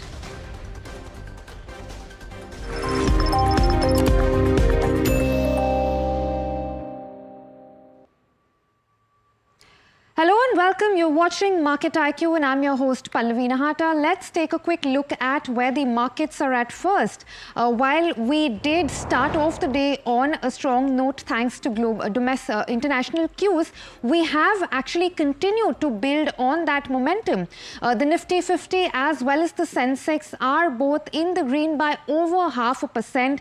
The Nifty 50 is above the 24,700 mark, while the Sensex is above the 80,900 mark. Let's also take a quick look at some of the top performers in the Nifty 50 and what's pulling up the benchmark. Now, among the top gainers, we have HDFC Bank, ICICI Bank, RIL, Axis Bank, so a whole host of the banking stocks that are driving the rally on the Nifty 50 today. What's not performing particularly well is Bharti Airtel, ONGC, ITC, M&M and a bunch of others. But of course, we continue to see most stocks in the Nifty 50 in the advances with just about a handful in the decline. Let's also take a quick look at some of these sectors and how those are performing. Once again, most sectors continuing to trend in the green with PSU Bank among the top sectoral gainers currently. It's up by over 1.5%. Finance, bank are some of the other sectors that are both up by over 1%. Service, IT, energy, commodities also clocking in modest gains. What's not performing particularly well is the FMCG pack. FMCG is down by about 1/3%. Media and consumption are also the other sectors that are in the red. Let's also take a quick look at the broader markets, those broadly in tandem with the benchmark indices. The Nifty Midcap 150 is up by about 0.6%. The Nifty Small Cap 250 seeing slightly lower gains. That's also up by about 1/3%. But let's move on to some stock-specific action. Ola Electric continues to be the talk of the town after doubling investor wealth in 7 days. The stock did see a fall today as run-up anxiety has hit investors. The stock is currently down by about 7%. Now, Zomato, if you remember, had a very similar story. In fact, both the stocks had an identical issue price. So let's get in Puneet and Mahima to understand what's similar and what's different between both counters. Well, thanks for that. We're comparing these two new age companies and looking at similar factors across both these verticals. Let's start with Ola Electric first. It is, of course, the new age IPO that came in last week. Issued price was roughly around 76 rupees. And for the first couple of hours, it did, moderate around the same price. But post then, we saw a 20% upper circuit for the company hit on the first day itself. Post that, it has seen a couple of more sessions where it hit that target and is up now 92% from the issue price in just 7 trading sessions. And I believe we've seen a similar trend of what played out over 7 days, but something similar in Zomato as well. Absolutely. So, issue price of 76. However, it did list at a premium of 65% and it went till 154 rupees till November 21. However, post that, there was a downfall after the anchor investors exited, where the stock fell till 46.8% on 29th of July. But since then, the stock has recovered and right now the stock is roughly trading at 290 a piece. Well, when you move on and look at the financials of EBITDA positivity, among others factors like, that might be for Ola Electric as well, that in the next couple of weeks, we might see the first set of 18 crore shares coming out of the anchor book. But when you look at the EBITDA positivity, that's been one of the most promising things from Ola Electric. They reported the first quarter numbers on the 14th of August, and they've segregated the automotive as well as the cell manufacturing business. The automotive business has shown just negative EBITDA margins of 2%. Which has been quite positive because it's just the first quarter as a listed company and they are promising a better future versus roughly around 10 quarters that something like a Zomato took for reporting that first EBITDA positivity as well. Absolutely. So, as you rightly mentioned, Zomato also took roughly 10 quarters to achieve EBITDA profitability, and it's been profitable since the past 4 quarters. Now, just to give a brief as to how the quarter is performed in terms of Q1 FY25, where food delivery business grew around 12%, the quick commerce grew around 22%, dining out vertical for the first time has swung into profitability, and Hyperpure also grew around 21.5%. So, like you rightly mentioned, it's quite similar to Ola in terms of profitability as well, Puneet. But when you look at the third factor that we're comparing for both these companies, is, of course, what it's doing in the future as well. Now, it's already established that it's investing in a cell manufacturing for these batteries which are used in electric vehicles. That's a key positive for the company, because currently around 35% of the vehicle cost of a scooter is roughly coming from these batteries itself, and localizing and making these itself will reduce the cost as well as better for its operating margins going forward as well. And we've seen something similar, a similar strategy to happen with Zomato as well. Absolutely. So for Zomato, the turnaround came when it acquired Grofers, which is now known as Blinkit. It changed the face of Zomato completely. It acquired Blinkit roughly in 2022 at $568 million, which was a one-shot thing.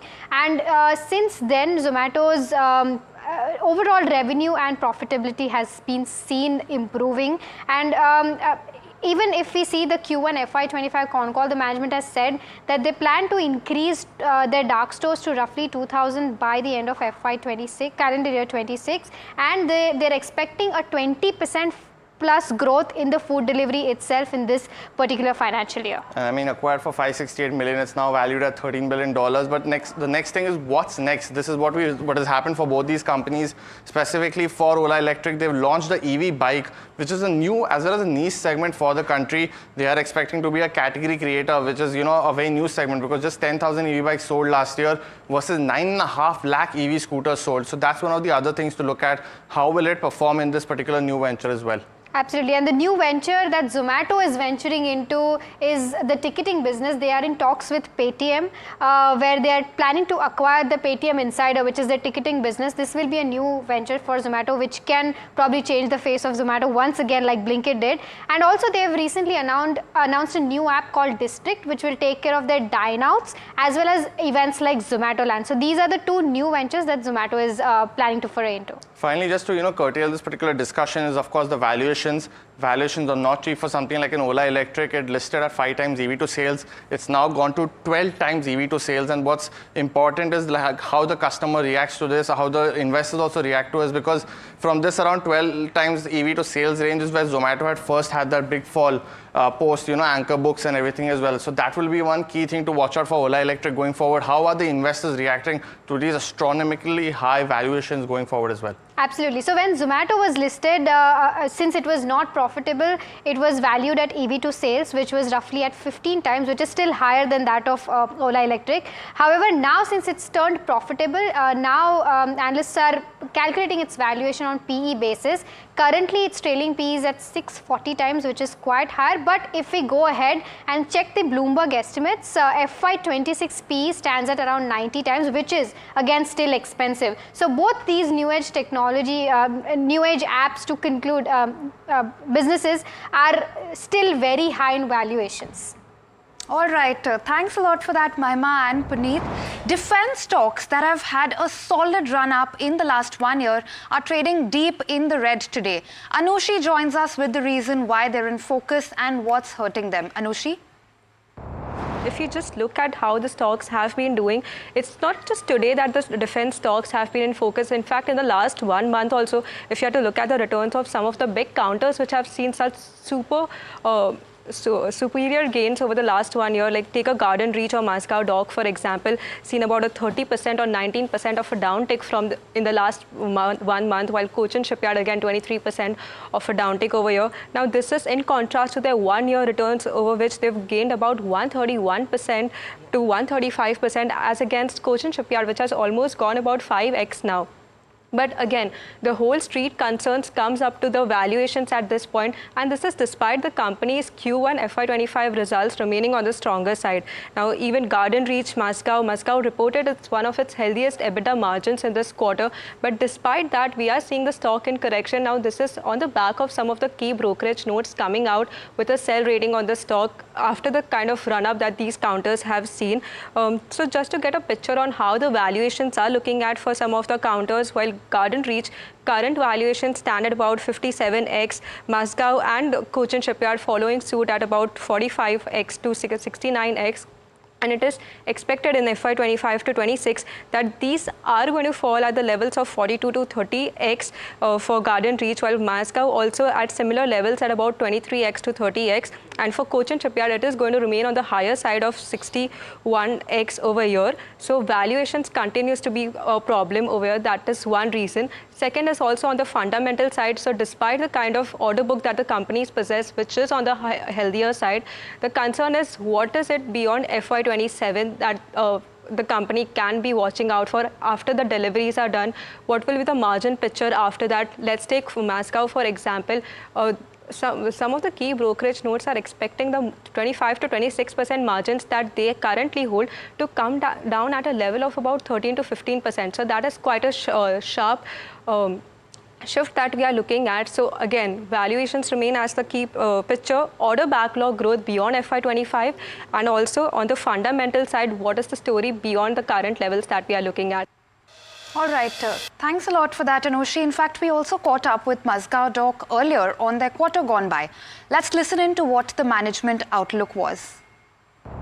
I would not be assigning any numbers with respect to the top line, but yes, at the same time, considering the momentum at which we are executing the projects right now, I definitely expect that over 22-23 there should be a decent growth. A better clarity would be visible to us also during Q3. As far as deliveries are concerned, during this financial year, we are eyeing for 3 deliveries. One destroyer, which is the last destroyer of Project 15 Bravo, the first frigate of Project 17 Alpha, and the last Scorpion submarine, that is the 6th submarine of the Project 75. Apart from this, if things go well and as per plan, then maybe we can look for a second delivery of the frigate also during the financial year. So that would be a record performance by itself. However, the second frigate remains a bit touch and go kind of a situation. It could be the end of this financial year or early next financial year. As far as the bottom line is concerned, yes, going ahead also, we see reasonably good margins, whatever we have been posting, because the deliveries are happening as per the schedule or prior to the schedule. As a matter of fact, in case we are able to deliver the last destroyer by October also, this would be almost around 5 months before schedule. And any delivery before schedule has a significantly positive impact on the margins. Right, and in the latest that's coming up, let's cut across to PM Modi and the Malaysian Prime Minister presenting a joint statement. Again, thank you, Prime Minister Modi. And although my remarks are small, but please be assured that it covers multifaceted areas from health to education to energy to digital, and we will prove that in a short span of time, Malaysia and India will emerge as 2 strong brotherly nations. Thank you.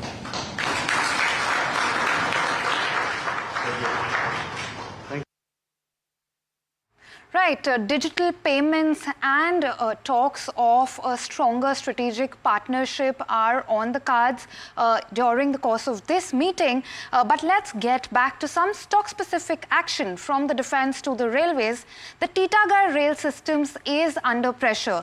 The wagon manufacturing company has said that it will continue to maintain its output target of 900 to 1,000 per month. We spoke to the company on their Q1 performance and what lies ahead for them. Listen in.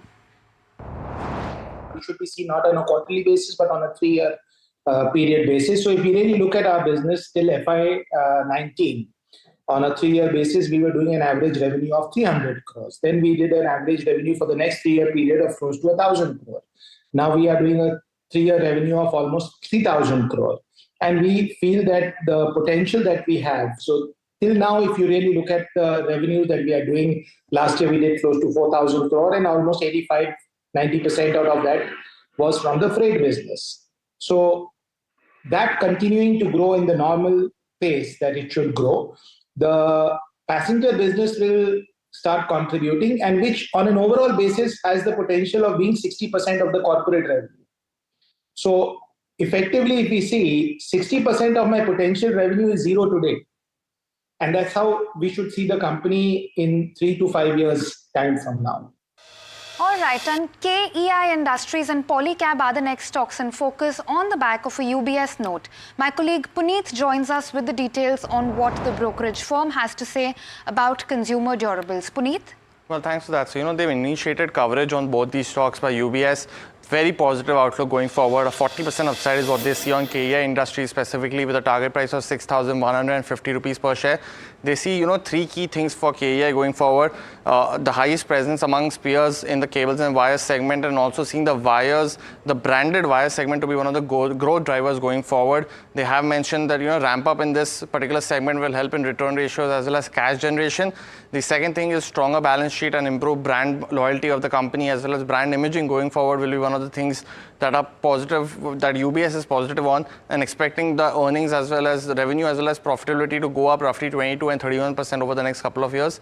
They maintained a buy rating on Polycab as well, initiating with a target price of 8,550, a 27% upside from the current levels. They do mention that Polycab will be one of the major beneficiary of the electrification of infrastructure going forward in India. They already are present in 40% of the market and will be addressable and increasing the addressable market going forward in this particular segment.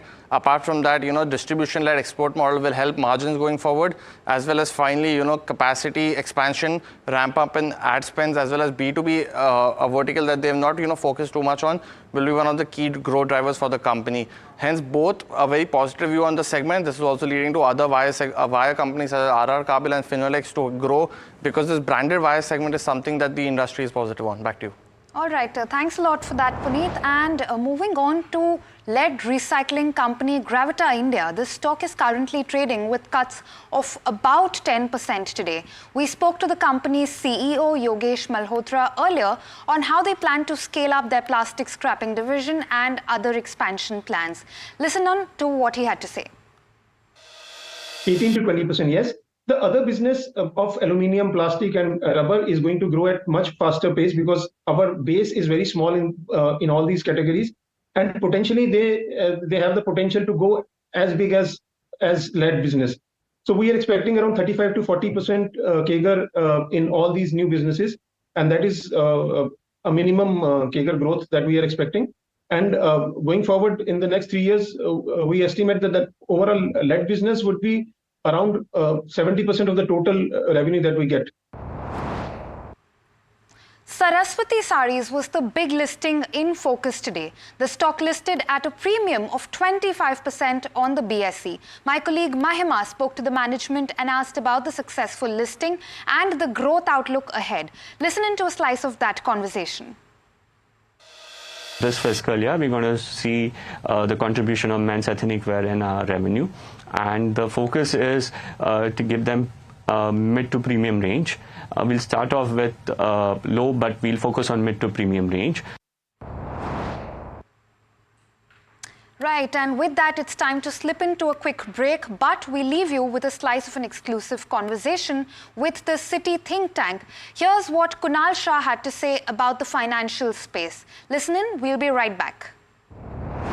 It will be bottoms up, I would say, because many of them have been able to hold on to the growth in particular. When we look at it, at least there was no moderation on the growth side, and it was pretty much in line or better than the expectations for few of the leading players.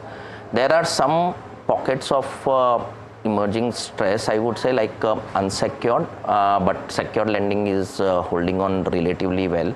In fact, margins also, many of the players have been able to hold on, and if there is a narrative which is setting with respect to the rate cuts, or at least the easing of the wholesale rates, that would tend to benefit NBFCs much earlier compared to that of the repricing on the deposit side. So we have seen NBFCs outperforming to an extent. There has been re-rating which has happened in many of the names, but we believe that if they continue to hold on to the asset quality performance, there is still the scope if growth and margins are largely maintained.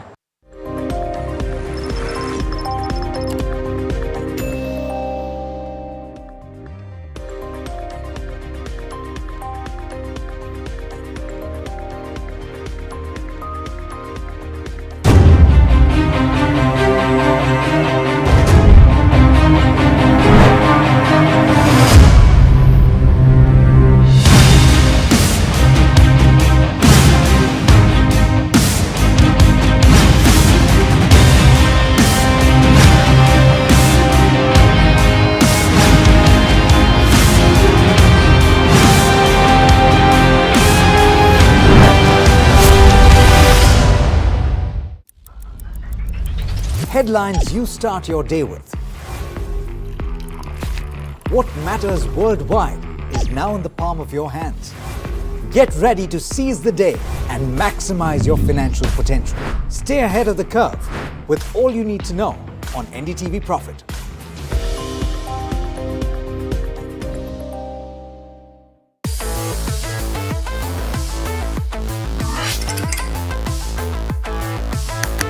Listen to the voices of reason as they talk about corporate health and investing principles with me, Neeraj Shah, on my show, Talking Point.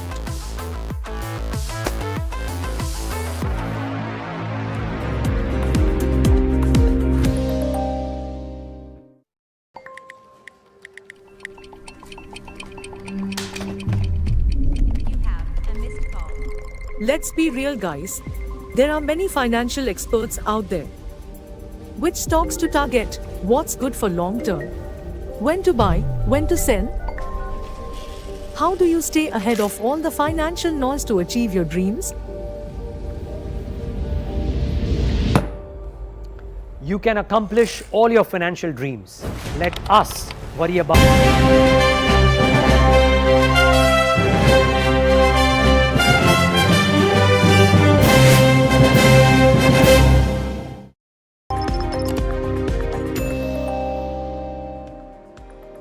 Hello and welcome back. You're watching Market IQ on NDTV Profit. Let's get you the latest on the rape and murder case of the 31-year-old doctor in Kolkata.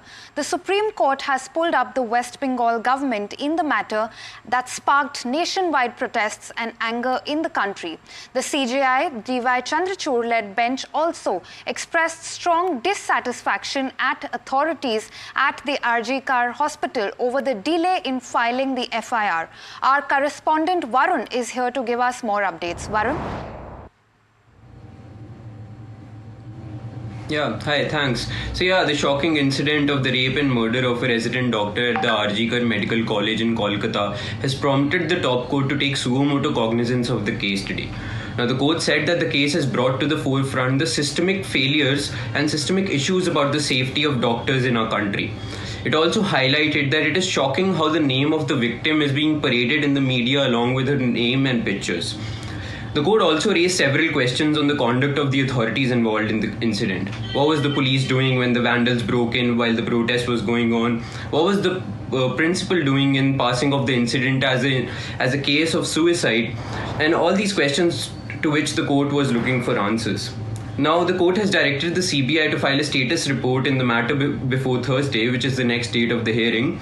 And the court has categorically stated that the safety of doctors is of utmost concern right now, and therefore a national task force headed by Surgeon Vice Admiral Dr. Aarti Saree has been constituted.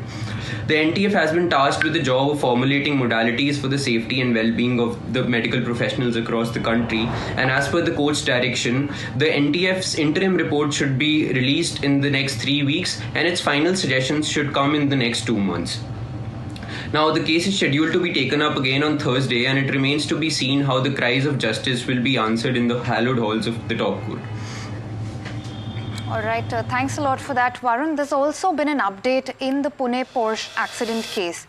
2 people have been arrested for tampering with the blood samples of the suspects. That's according to the Pune police. The 2 arrests were made by the crime branch of the Pune police for swapping blood samples of 2 friends of the minor responsible who were present in the Porsche car at the time of the accident. Remember that the accident had claimed the lives of 2 IT professionals. With these arrests, the total number of people held in the case has now gone up to 9.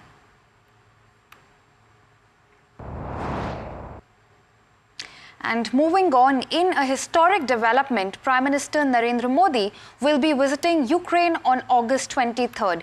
This will be his first visit since the country's war with Russia.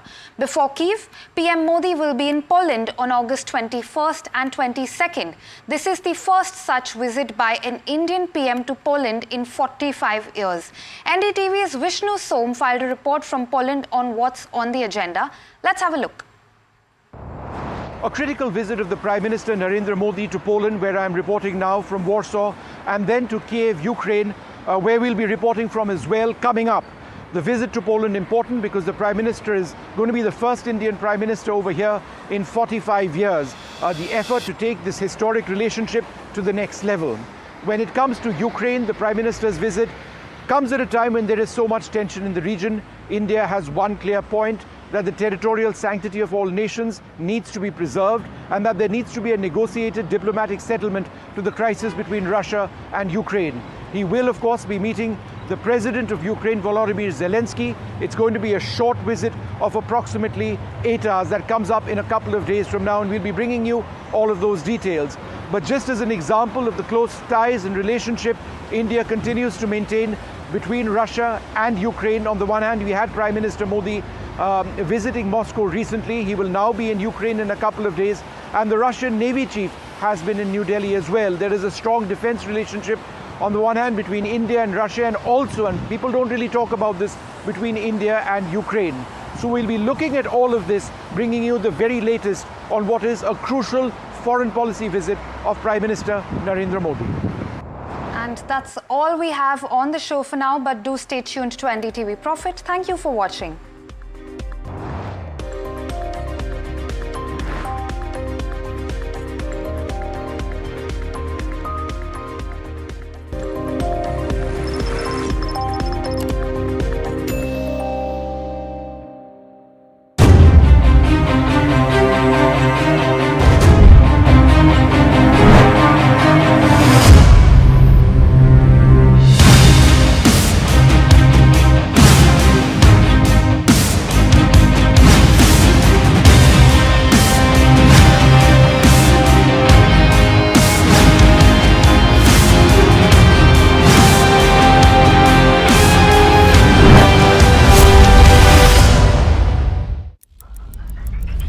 Headlines you start your day with.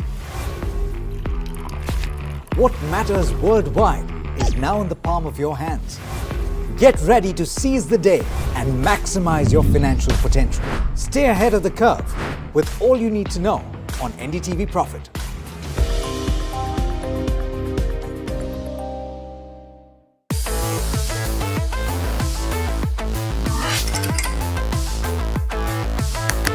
Listen to the voices of reason as they talk about corporate health and investing principles with me, Neeraj Shah, on my show, Talking Point.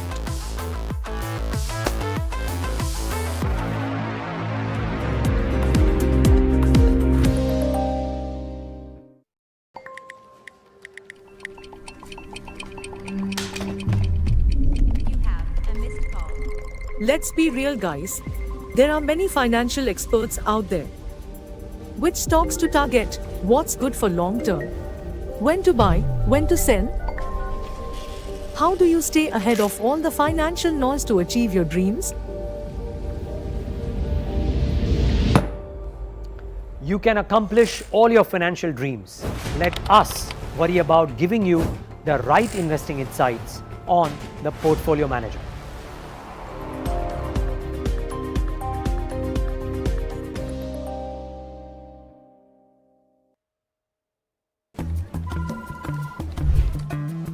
Bro, what are you doing? I'm trading FNOs. So, have you made any money? Oh, it's simple.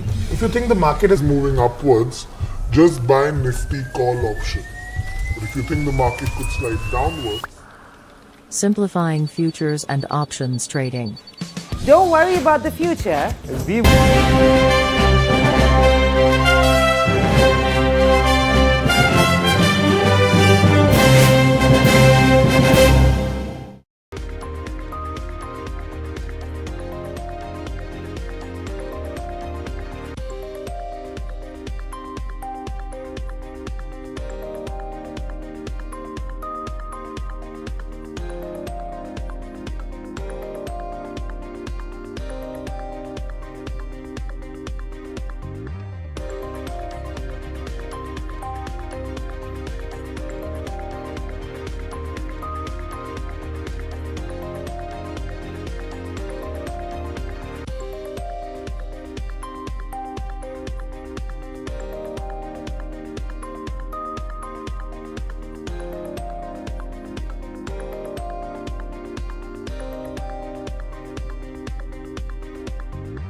Hello and welcome to the Mutual Fund Show. I'm Neeraj Shah. We're going to be talking about a specific subset within the MF space today, and that's ETFs, and kind of do it in a two-pronged way because there is a new ETF in the offing as well from the house of Mirae. So Siddharth Srivastava, head of the ETF products and fund manager at Mirae Asset, joins in to talk about that offering and the group and the space at large, as does Arnav Pandya, founder of Money Edu School. Gentlemen, both of you, thanks so much for taking the time out. Really good having you. Arnav, it's been a while. Good seeing you on air. But I'll start this show with Siddharth. We know that ETFs turn out well from a perspective of costing, etc. What's the basic argument for ETFs in India vis-a-vis the non-ETF side of the mutual fund end? I think now we are having a good track record, which just highlights that active mutual funds struggle to outperform the benchmark on a consistent basis. We may see some active funds doing well year one, year two, and then underperforming, whereas ETF just removes that active fund manager risk, comes at a low cost, is transparent, and you know what is happening in the portfolio itself. And that is why we are seeing that first the ETF adoption started for large caps, then it moved on to mid caps, and now you are seeing good amount of ETF appetite for smart beta funds and even for thematic funds. Okay, and what's the, I mean, in general, so yeah, okay, let me first take the question to Arnav. Arnav, what is your view on this whole, if I can use the term in a positive way, proliferation of ETFs and passive products, if you will, and if on an average, Arnav, if you were to build out a portfolio, average risk appetite, average duration, average appetite, like I said, for risk, what is the quantum of passive / ETF products would you recommend in a portfolio? So first thing, in terms of the proliferation of all these ETFs and other passive products which you see there is also an industry angle to it, which is that the SEBI regulations say that within the active category, every fund house can have only one product. So that by itself limits the number of products which a fund house can launch within the main categories. Obviously, in the thematic category and the other such areas, you can have a lot of products. But here, when you come to the passive space, you have a lot of room to innovate, because investors who already have plain well enough funds in their portfolio, who have built up the core of their portfolio, they can move on to many of these passive products, which give them a slightly different flavor or exactly what that portfolio needs.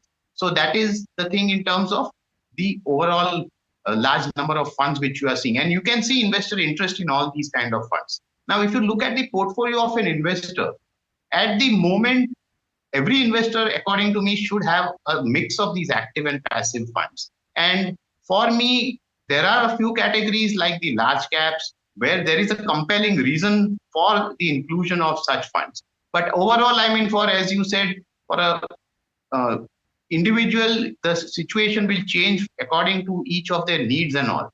But I would say that not more than 15 to 20% of their portfolio would go into these kind of different kinds of passive products as of now. But as the field grows, the scope will also grow. But one more thing I also want to point out, one should not just look at the equity space, because according to me, in the debt space, there is a room, or rather I would say there is a large scope for having a bigger part of the portfolio in these kind of passive products. Mm-hmm. Okay. Okay, interesting. Well, Arnav, you want to very quickly expand on that point that you made? Yes. So, for example, in the debt space, one of the big problems that a lot of investors have is planning for the long term, and which is where now you have these kind of target maturity funds, where they are actually, many of them are, you can have them based on the particular index, so that you are getting a diversified debt portfolio, plus it removes a lot of the risk which normal debt investors would face over the time period, and it's actually ensuring that you can plan for the longer term in a better way. Okay, Siddharth, you agree with that? I think it's high time that we see passive options on the multi-asset side and all the debt side also. In fact, very interestingly, now we are seeing that for target maturities, certain AMCs have filed for sector-specific target maturity funds focusing on just NBFCs and HFCs. So we are seeing innovation happening on debt side also now, and hopefully SEBI will allow multi-asset category to also come up on the passive side. They have floated a consultation paper around it. So I think like gentleman mentioned that passive, apart from the core strategies like Nifty 50, Sensex, you can come out with a lot of innovative products which either sits well in an investor's core portfolio or a satellite portfolio. Now, Siddharth, my question, I mean, because you guys have this Mire Asset Nifty 500 multi-cap 50, 25, 25 ETF, right? Almost everybody that we've spoken to last few years have said that, yes, the SPIVA scorecard shows that large caps have not managed to beat, mid caps and small caps have. In a multi-cap, there is 50% exposure to mid caps and small caps. Correct. Why should I choose a passive route wherein the active fund manager has a very high probability of actually beating the index? In fact, you'll be surprised to know that in last 1 year or so. 1 year, okay. Yeah, large cap funds have in fact outperformed the benchmark, and mid cap funds have struggled to outperform the 150 benchmark index. So it's no more a large cap phenomena. You see underperformance happening even on the mid cap side. And I think this multi-cap idea is a very simple idea which can form part of any investor core portfolio. You know that through this product, via this investment in this index portfolio, you're getting 50 large cap and 25 mid cap and 25 small cap. So it's simple, it's logical, and in terms of asset allocation within equity, it makes a lot of sense. You're effectively telling investors that if you want a large cap exposure, but at the same time want mid caps and small caps as well, and because let's say if there was a flexi cap ETF that need not be so correctly defined as 50, 25, 25, the multi-cap ETF does that trick for you. Absolutely. If you look at Nifty 500, for example, which is a benchmark for a lot of flexi cap funds, 72% is large cap, 18% is mid cap, and 10% small cap. If you look in last 1-2 years, it's very difficult to say whether large cap will do well or a mid cap will do well or a small cap will do well. It's better to invest in a very sort of rule-based manner. Some portion in large cap, and then a reasonable allocation in mid cap and small cap also. Okay. Now, Arnav, what is your view here? And your view could be not to subscribe, by the way, because we should give that liberty to both experts to talk about the other end that way. The only difference, Arnav, that I usually hear people come and tell me, advisors come and tell me that, you know, NFOs, let's leave them out, let them perform for 6 months, 12 months, and then we'll take a call because there are enough funds available. In the case of an exchange-traded fund, the performance metric or yardstick is, that conversation is nullified, if you will. What's the relevance of a product like this, Arnav, to your mind in an investor portfolio? So the relevance of this kind of product is that, see, in the mid and small cap space, specifically the small cap space, it's very difficult to choose a fund which can actually give you, or rather hit the mark in terms of performance, because there is such a wide choice which is available. What you are doing through a product like this is having all of the holdings in a particular investment without having to take a risk on the fund manager. So people who are not comfortable, or rather who are not able to choose a fund manager, because see, performance varies and there are different ways in which a individual can choose a fund and stick to a fund manager and all that. For them, this is a product. So for me, if you look at, if there is an existing investor who already has exposure to these kind of things, many already have an exposure to multi-cap funds, for them there is no need for such a product. But if there are investors who have a problem in choosing which fund to invest in, for them this solves the problem. And that is what a lot of passive products do. They take that question of making a choice out of the hands of the investor, which often makes the job of investing easy. Okay. Siddharth, final word to you. We have about 60 seconds. What's the expected return based on what these index has done in the past? On an average, what do you think an investor in such a ETF would get? I think, first of all, it's difficult to predict the returns. Of course. But based on past history. But I think our view is that from a nearest 3 to 5 year point of view, market will roughly be around 13 to 15%. That's a broad benchmark Nifty we are talking about. So I think a bit more kicker on that is something which multi-cap allocation should provide, but that these valuation investors should come from a 5-year mindset, because I think a lot of returns have already happened. So allocation should happen at least from a 5-year point of view. Okay, and maybe viewers, a SIP approach might not be bad in a product like this, because you don't know how multi-cap as a space would do in the next 6 months because of the valuations of the mid-cap and the small-cap end. So you might want to maybe take it a SIP product as well. Arnav has said that there's relevance here. Siddharth talking about the kind of returns. Gentlemen, both of you, thank you so much for taking the time out and speaking to us on this leg of the mutual fund show. We have to wrap it up on the MF show, but stay tuned, because a conversation with a management whose stock is very hot in the recent past is coming up next. Stay tuned.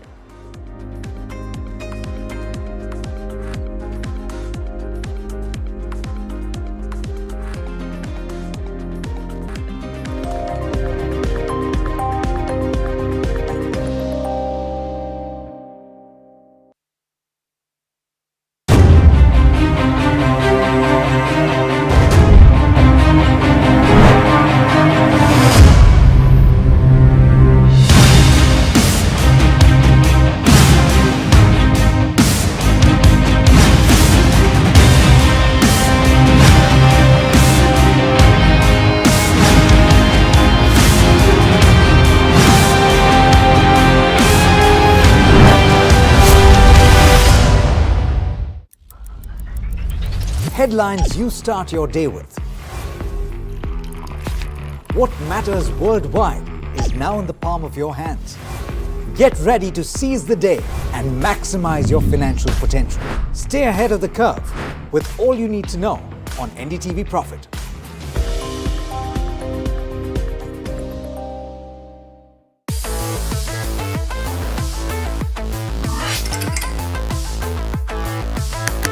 Listen to the voices of reason as they talk about corporate health and investing principles with me, Neeraj Shah, on my show, Talking Point.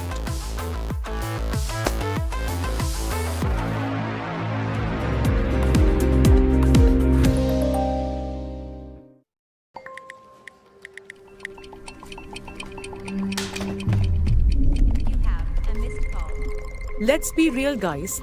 There are many financial experts out there. Which stocks to target? What's good for long term? When to buy? When to sell? How do you stay ahead of all the financial noise to achieve your dreams? You can accomplish all your financial dreams. Let us worry about giving you the right investing insights on the Portfolio Manager.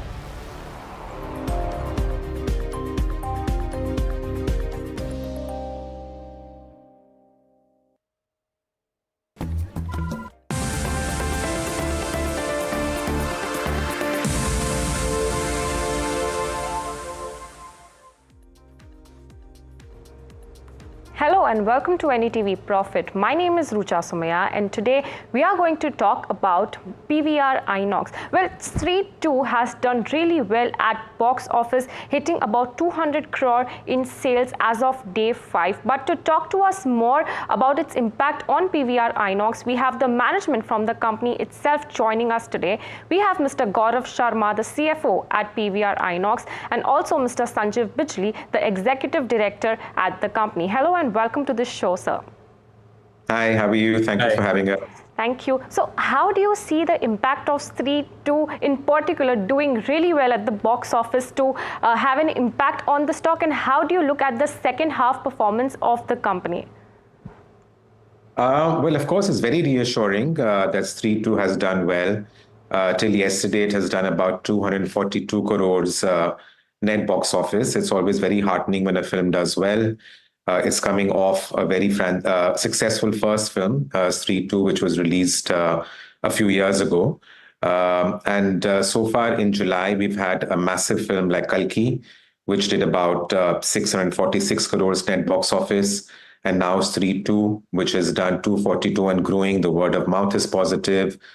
People are still keen to come and watch it. I feel it will have strong legs in the coming second weekend as well.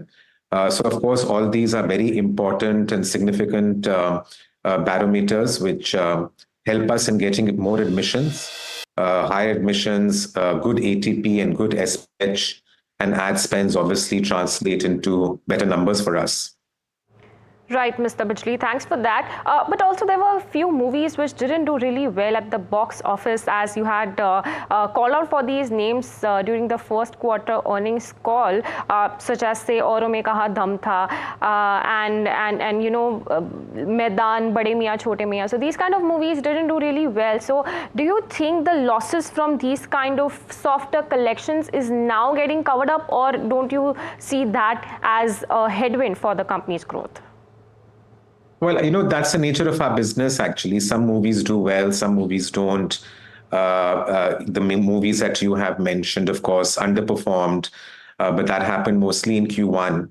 But there are other films also in Q1 that did better than we expected. There were some smaller films like Shrikant, Mr. and Mrs. Mahi, Munjia, which came out in June, which was unexpected hit. These films did actually very well, and they did better than what we had anticipated. So they kind of covered up for the loss of the admissions.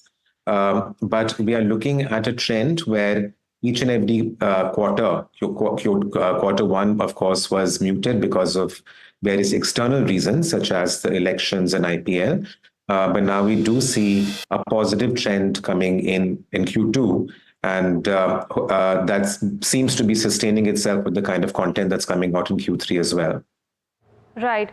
So talking about Q2, you'd also mentioned about Kalki doing really well. So do you see the spillover positive effects of Kalki also coming into the second quarter and helping the company sustaining the top line? Yes, because Kalki got released end of June. So, of course, we only played the film end of June for about 3-4 days, but most of the admissions, the bulk of the admissions came in July in quarter two. Right. Okay, my next question is to Mr. Sharma. You mentioned about slower ticket price growth in the first half, you know, during the first quarter conference call. So do you see the impact of that coming in the second half as well? Yeah, so as we had mentioned earlier that, you know, ticket prices are subject to the sort of movies which are playing at the cinemas. Due to lack of major blockbusters in quarter one, we saw a slower growth in ticket prices, and therefore, you know, that impacted the growth.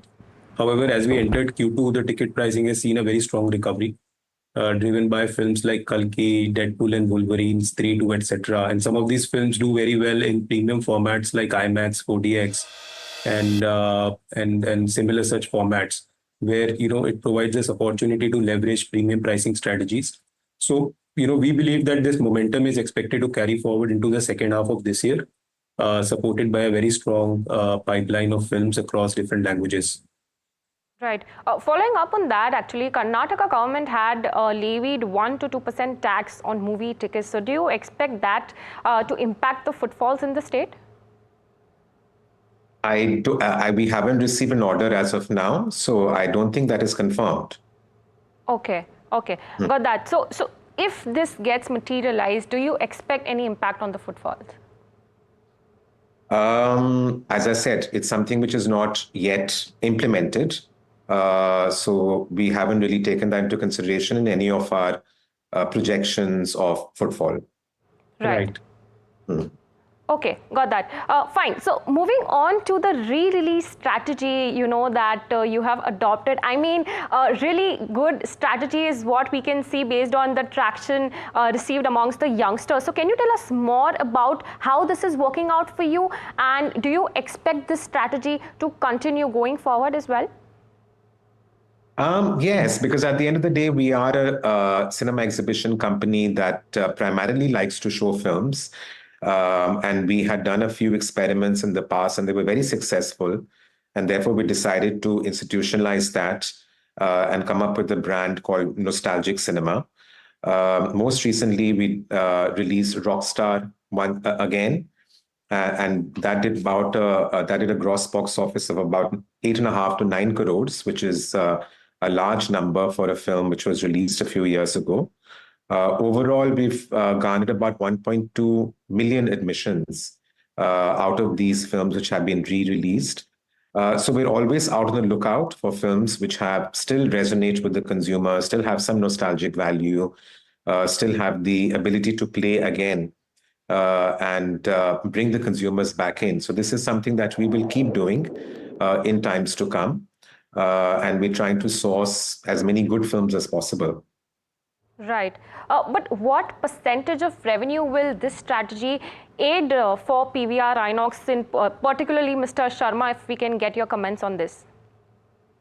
As Mr. Kumar said, in Q1, the re-release strategy that we adopted and the alternative content that we played in our cinemas led to about 1.2 million footfalls in Q1 itself. And, this strategy plays out very well when, sometimes when there is gap between big releases or some of the films which are playing in cinemas and not doing so well. But in overall scheme of things, they are still a very small portion of our overall revenue. However, it keeps the consumers engaged by bringing them back to cinemas and continuously re-engaging with them. So that's a strategy that we are adopting, but from a revenue perspective, not a very significant needle move. So do we incur more cost, and is that not turning into revenue, or how does this really work, if you can explain?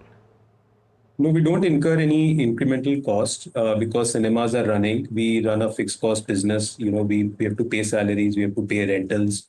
So if some of the films which are currently playing in cinemas are not doing well, or there are gaps between big releases, the cinema shows are programmed in a manner that we run this alternative content or re-releases or some of the nostalgic film festivals, which helps in sustaining the occupancies and drive occupancies and bring people back to the cinemas. But from a cost perspective, no significant incremental cost is there. Right. Okay, got that. Moving on to the Passport 2.0, which you had released in March this year. Can you tell us more about this? I mean, you had definitely mentioned about it getting good traction during the first quarter as well. But more comments on the same is what I would like to know. So Passport is doing well. It's one of the initiatives that we sort of relaunched a few months back. The idea was to bring consumers back to cinemas, especially during the weekdays when the occupancies are lean. So it's targeted towards price-sensitive consumers. And, we have sold a significant number of passports. More than 4 lakh passports have been sold so far. And, we will be continuing to experiment with this strategy. This is one, it's a very unique initiative that we have launched.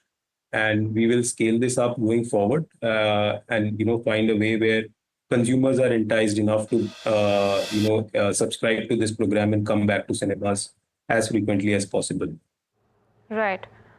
You'd also mentioned about the slow capex which you would like to target for FY25, but also mentioned about adding 120 gross screens and say exiting from the next 70 screens. So how is the progress on that? Do we expect lower capex during the remaining term of the year, number one? And also wanted to know about your debt which you had paid off in the first quarter. Is that also expected to come down? Yes, absolutely. But we're on track of opening 120 new screens this financial year and shutting down 70 of the screens which were underperforming. So, a net addition of 50 screens is what we are looking at. And since the addition of new screens is only 120, our overall capex is much lower this year. That's also because we've been very carefully choosing the projects. We're very conscious of where we build these multiplexes, wherever there is still a high demand for multiplexes and cinemas. And we are getting new good partners and good malls and good developments to partner with. So that's on the capex side. On the debt side also, yes, we are looking at further reducing debt. We have been focusing on selling some assets which could generate about 300 to 400 crores, which will be used up to reduce the debt further. Right. Any comments on this, Mr. Sharma? Yeah, I think as Mr. Kumar said, we are very careful about our capex spend this year. This year, our capex is going to be at least 30% lower than last year, while we'll open about 120 new screens. We also, in the month of May, we had laid out the strategy around capital light transformation, where we are now partnering with developers for contribution on the capex front. We are also, new screens that we are opening across different parts in the country are on the FOCO strategy, on franchisee-owned, company-operated cinemas, where the capex investment from PVR Inox is lower than what it used to be in the past. So some of these initiatives will pan out over the course of next couple of years, and we will see an incremental impact on our return metrics as well. I think that's it incrementally from what Mr. Kumar mentioned. Right. Got that. Thanks, gentlemen, for that wonderful conversation. Due to crunch of time, we'll have to wrap this conversation. But lovely talking to you, and we want to talk to you about the next quarter very soon. So that was from the management of PVR Inox. But do stay tuned to NDTV Profit for more such updates.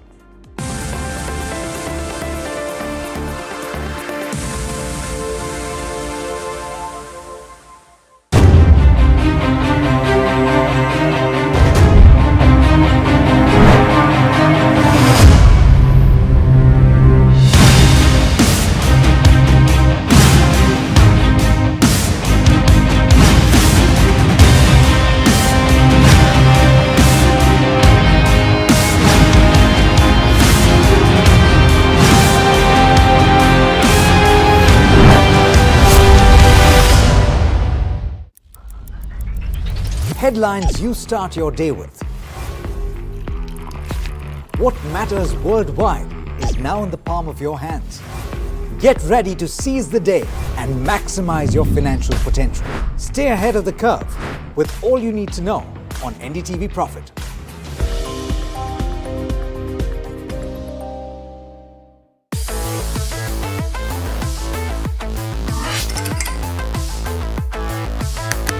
Listen to the voices of reason as they talk about corporate health and investing principles with me, Neeraj Shah, on my show, Talking Point.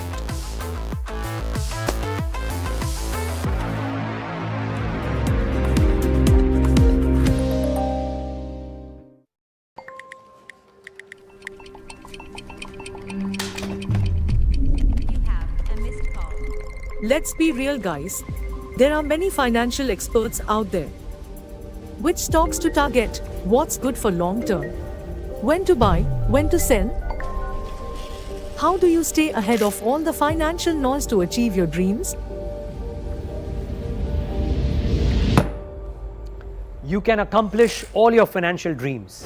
Let us worry about giving you the right investing insights on the Portfolio Manager.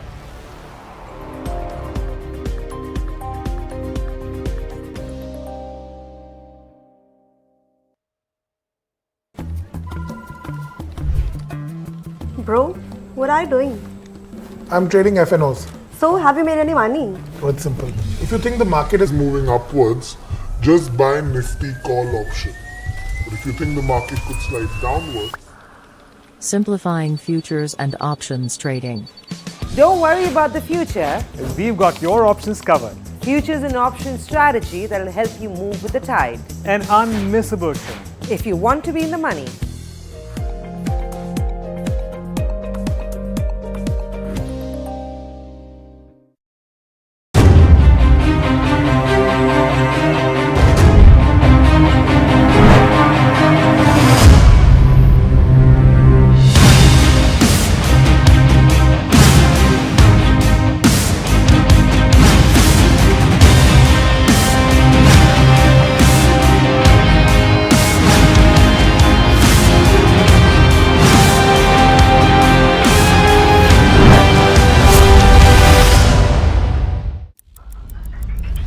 Headlines you start your day with. What matters worldwide is now in the palm of your hands. Get ready to seize the day and maximize your financial potential. Stay ahead of the curve with all you need to know on NDTV Profit.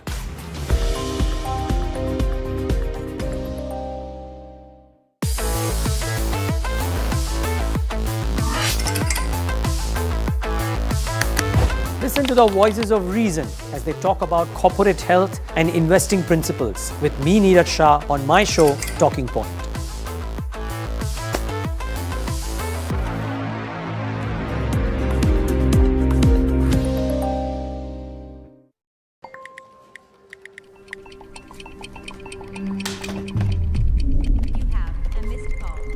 Let's be real, guys.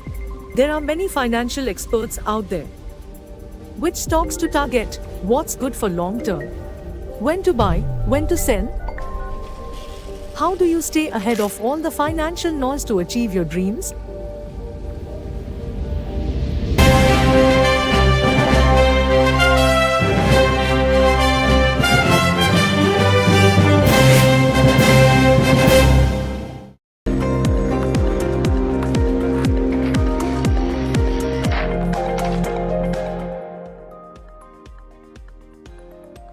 Hello and welcome. You're watching Large Trades, and within this show we talk about bulties, block deals, and market moving stocks on the back of earnings.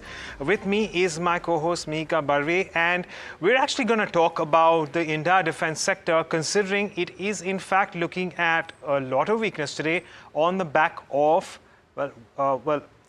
weak volumes. But before that, a very quick look at how markets are faring. And at the moment, what we are seeing is, relatively steady trade for the benchmarks, with a 0.6% advance for the Nifty and the Bank Nifty also continuing to move in tandem. In fact, outperforming the Nifty 50 at the moment, up by as much as 1%. Yesterday, we saw the Bank Nifty lose out on 50,500, and today it does seem like it's not only reclaimed, but it is inching towards the mark of 51,000. It's certainly turning out to be a very interesting day for the Fin Nifty as well. Remember that it is the weekly options expiry today, and it's going to be a wait and watch whether or not we in fact do continue to see the strengthening in the Fin Nifty too. Remember that a significant amount of weightage is on account of banks. But let's take a look at the constituents of the Nifty very quickly at the moment to see where there is in fact a gain coming through, and perhaps on expected lines. It is essentially the private sector banks like HDFC, ICICI Bank and Axis Bank, along with Reliance Industries, providing a good amount of thrust upwards. And of course, what's weighing down on the indices, though marginally, is Bharti Airtel, ONGC, ITC, M&M, etc. On the whole, even in terms of how things are faring as far as the broader market indices go, let's pull that list up as well. We have about 100. Okay, so that's 0.8% advance for the Nifty 50. That is a Nifty mid-cap index, 150, and the small-cap index is up around 0.5% as well. So in tandem, or a tad bit of underperformance coming in. But from there on, let's actually talk about the topic at hand. And at the moment, from what we understand is that, defense companies, specifically Mazagon Dock, Cochin Shipyard and Garden Reach Shipbuilders, all of them are looking at a sharp knock. Now, these are, of course, from the shipbuilding space, which do cater to the defense arena, and they've actually seen a stupendous rise over the last 12 months, but notwithstanding the kind of deep cuts that we are seeing today. And that is exactly what we want to talk about today. And with me on that account, we, of course, have Anushi and Varsha, who's joining Mihika and me on the show to talk through the defense sector, the many wins that we've seen, and eventually the weakness that we are seeing. Is this an end to a cycle, a technical as well as a fundamental one? Well, we start off with talking about how things have fared, in fact, in the defense space. So I'm going to bring in Anushi here. Anushi, let's talk about the shipbuilders essentially here. What's going on? How have they done over the course of the last 12 months? And what's happening today? So Agam, you mentioned about the shipbuilding companies. Just if you go back like a month or two ago, we were talking positively about it. But now if you are looking at the street, how they are viewing the sector in general, the stance in general has now changed dramatically in just this 1 month itself. Now, if you look at the stock performance of this, take a Mazagon Dock, for example, a 19% of a downtick that it is seeing. Garden Reach, the most affected one over here, 30% of a downside from its highs that it was looking at. And even Cochin Shipyard saw about a 23% fall in this last 1 month. Well, this is quite contrary to what its year to date and even its 1 year gains have been, wherein they have all recorded about 89 to 200% of gains. Cochin Shipyard, a clear standout in this case, with about 3x to 4x of a jump in its stock price. So the question really is right now that the fundamentals are in place, but our valuations finally catching up. So just to give a brief about this, even if you look at the 3-year average PE and compare it with the current PE, Mazagon Dock, it was trading at about 23x at a PE ratio, while currently it is at 45x. While take a Garden Reach and Cochin for that matter as well, we've seen a rise in their PE ratios, 56x and 69x. But do note that this is also on the back of the kind of fundamentals that they have seen on the EPS side, the kind of order it has maintained over the course of these 3 years that we are looking at. But what is the future course of it, Mika? How are the valuations going forward? Is it going to be in a similar trajectory? Yes, so when you look at the forward valuations, you compare the current valuations to the FY25 and FY26 estimated valuations. This is the price to earning valuations. Yes, valuations are expected to moderate. Yeah. For example, Mazagon Dock, it's at a current PE of 44, like you can see on your screens. This will moderate to 30 in FY25, and then 45 will increase again to the similar levels in FY26. So, similar trajectory you've seen in Garden Reach and Cochin Shipbuilding. The future valuations are expected to moderate further. But even if you look at the FY26 potential valuations, they're still nowhere around the 3-year average, and that kind of also shows you the picture how the earnings have kind of aided valuations to go higher. But yes, they are expected to moderate going forward, Agam. Well, but let's talk about the future, right? Because while these valuations are nowhere close to its previous 3-year average, we must also realize that fundamentally there's been a tectonic shift in the kind of order flows for the entire sector coming through. So perhaps many investors out there may question the relevance of historical valuations, and perhaps we have a new paradigm in place.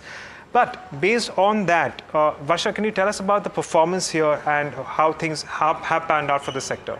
Well, pretty good numbers when it comes to Q1 numbers by all the 3 companies. So if you see Mazagon, robust numbers, profit more than doubled. They did beat estimates. EBITDA margin increased to the highest level of almost 27%. Now this was aided by lower provision and deliveries of ships earlier than expected. If you see Garden Reach, again 34% growth in revenue. Now most of the ships are into peak revenue or revenue booking phase, and revenue is likely to be peak out by FY26. While if you see Cochin Shipyard, 62% of growth in revenues, while EBITDA more than doubled and profit did beat estimates. Yeah, right. So, let's in fact go ahead and break this up further. Let's take each company individually and take and assess how things have fared for them and how things could potentially pan out for that. So I'll start off with Mazagon Dock. The current order book currently stands at a little less than 37,000 crores, not a small feat by any margin, and a lot of this order flow has come through with the government's push through Atmanirbharta. Now, 82% of the order book is essentially shipbuilding and the balance is in submarines. 32 is the number of pending deliveries at the moment. It also means that there is plenty of revenue recognition that still needs to come through on the back of execution that is still remaining. There are about 3 pending deliveries in submarines and heavy engineering segment as well. The current order book is likely to be executed by CY26. This is an interesting point that we're going to talk about a little later on right now. But as far as the management guidance is concerned, they're expecting margins to be same as FY24 in the current ongoing financial year. The company is targeting the same growth in FY25, and they're looking at 3 major deliveries. In fact, we spoke to the management last Friday, and they suggested that at least 1 of the 4 frigates will be completed and will be delivered in the 3rd quarter of this financial year. So that's as far as Mazagon Docks is concerned. But do remember, the visibility so far is pertaining to FY26, and the reason why this is going to be important is we're going to talk about that in just a bit.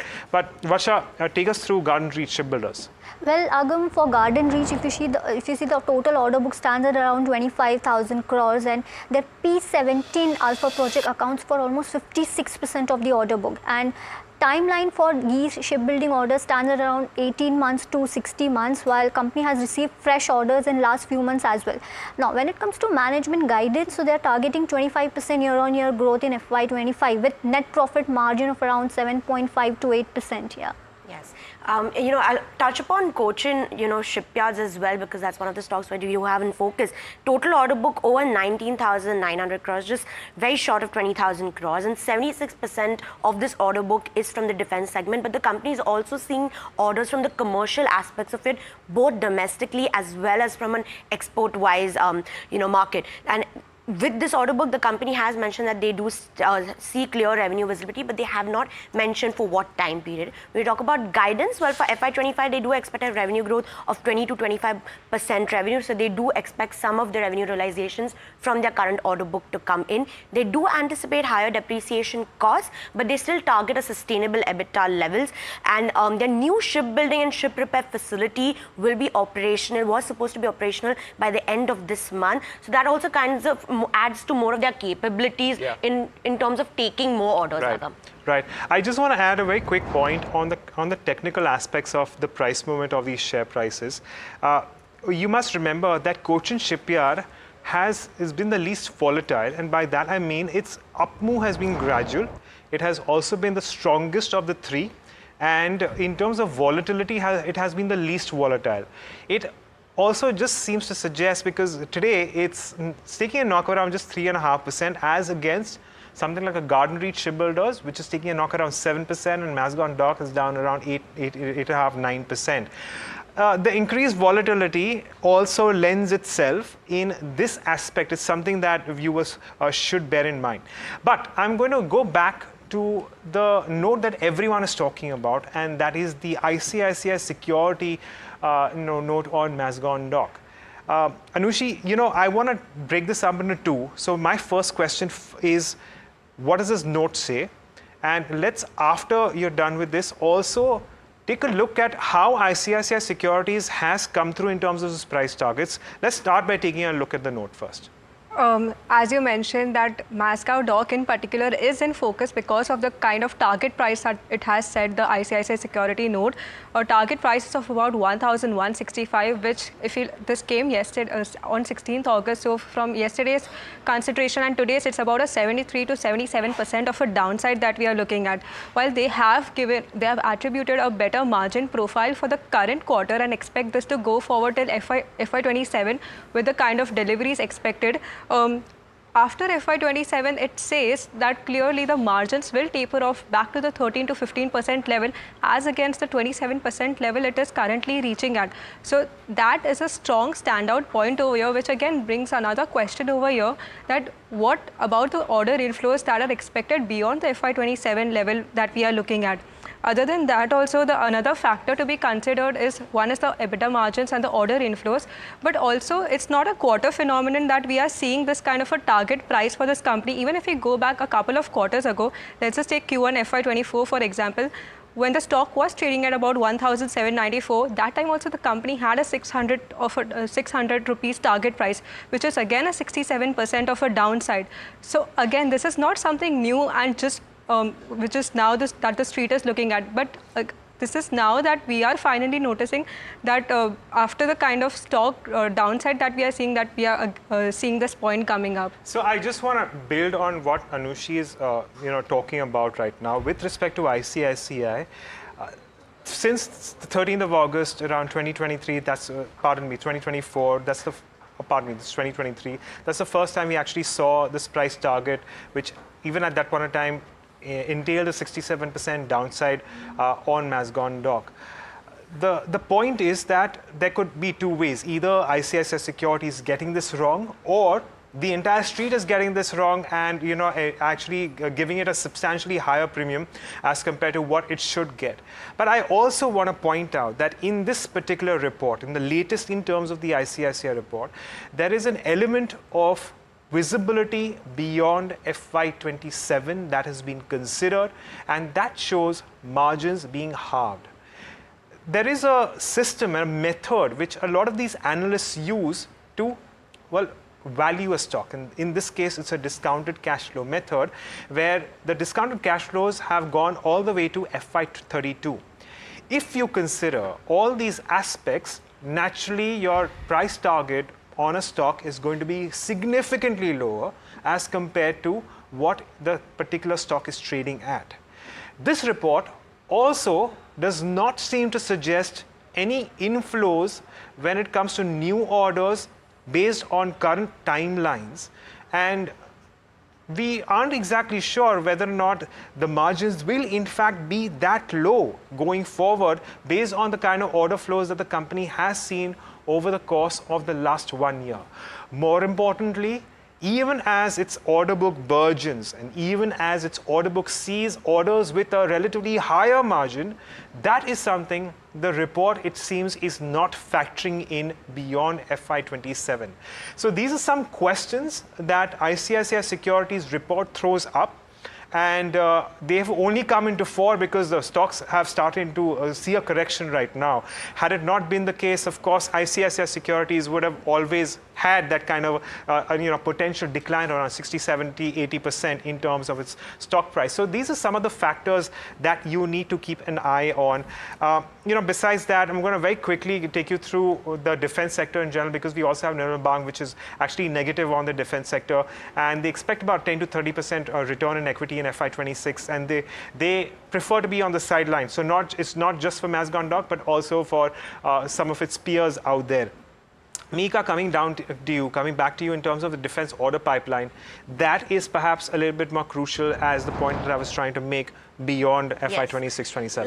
Like you mentioned, they've not mentioned any order inflows, but a defense company in general does not guide for order inflows for 5 years down the line, but they do guide on their bidding pipeline. Right. For example, I have Mazagon Docks here itself. The company is currently participating in bidding of 8 next-gen generations corvettes. They've also said that they're expecting orders of 9 submarines and the export market, and they also expect more MRCL orders in the future. So they have all these different kinds of orders in the pipeline. When they will receive the final tender or the final order win is yet to be noted, and then the timeline execution period for these different products and different orders do vary, kind of giving the company more earnings visibility when they get the orders in the books. Right, absolutely. So another crucial aspect there to keep in mind when it comes to the defense companies.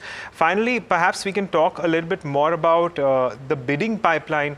In this case, Varsha, we're talking about Cochin Shipyard. So yes, Agam, so as far as bidding pipeline is concerned, if you see, Cochin has potential shipbuilding orders of around 10,000 crores, and they expect orders of around 6,500 crore from commercial export segment, and rupees 50,000 crores of projects are under request for proposal stage, and also they're expecting orders for green vessels from European markets as well. Right. Okay, so there you have it. That's the roundup of the entire defense sector at the moment. Well, while we are all acknowledging the fact that, a lot of these defense companies were ripe for a little bit of a correction when the valuations did seem overstretched, we must also remember that there has been plenty of traction with respect to order inflows over the past many quarters, at least 2 to 3 quarters, at least a year, which seems to have changed things quite a bit. And now, this is the other point that we were trying to make, and this is, of course, one of the other aspects that market expert Deepak Shenoy also makes in terms of how, you've seen the price target continuously remain relatively lower, significantly lower, in fact, for Mazagon Dock. And, that is something that we're trying to figure out as well as to why that is. This report comes into fore only because we're seeing a correction in these prices. Had it not been the case, we'd have potentially been talking about this maybe a quarter or 2 quarters down the line. So that is the other thing that we need to remember. Often, a lot of these aspects become, vision becomes 20/20 in hindsight, and that's exactly the case out here. Well, on that note, going to take a moment to thank everyone here for joining us and, perhaps shedding some insight into what's happening in the defense sector. Varsha, Anushi, Mika, and myself. But on that note, it's time to slip into a short break. And on the other side, we continue with all the market action. Back in just a bit.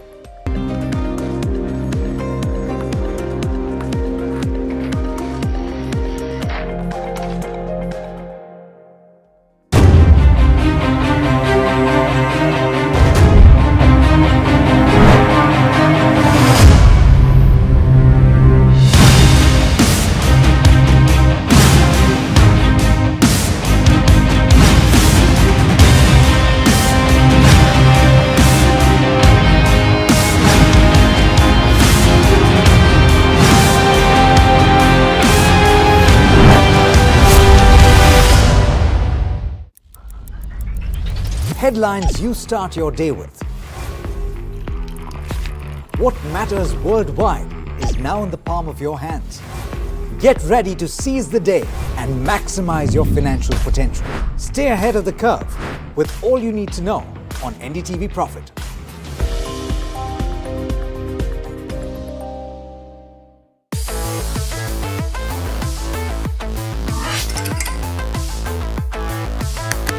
Listen to the voices of reason as they talk about corporate health and investing principles with me, Neeraj Shah, on my show, Talking Point.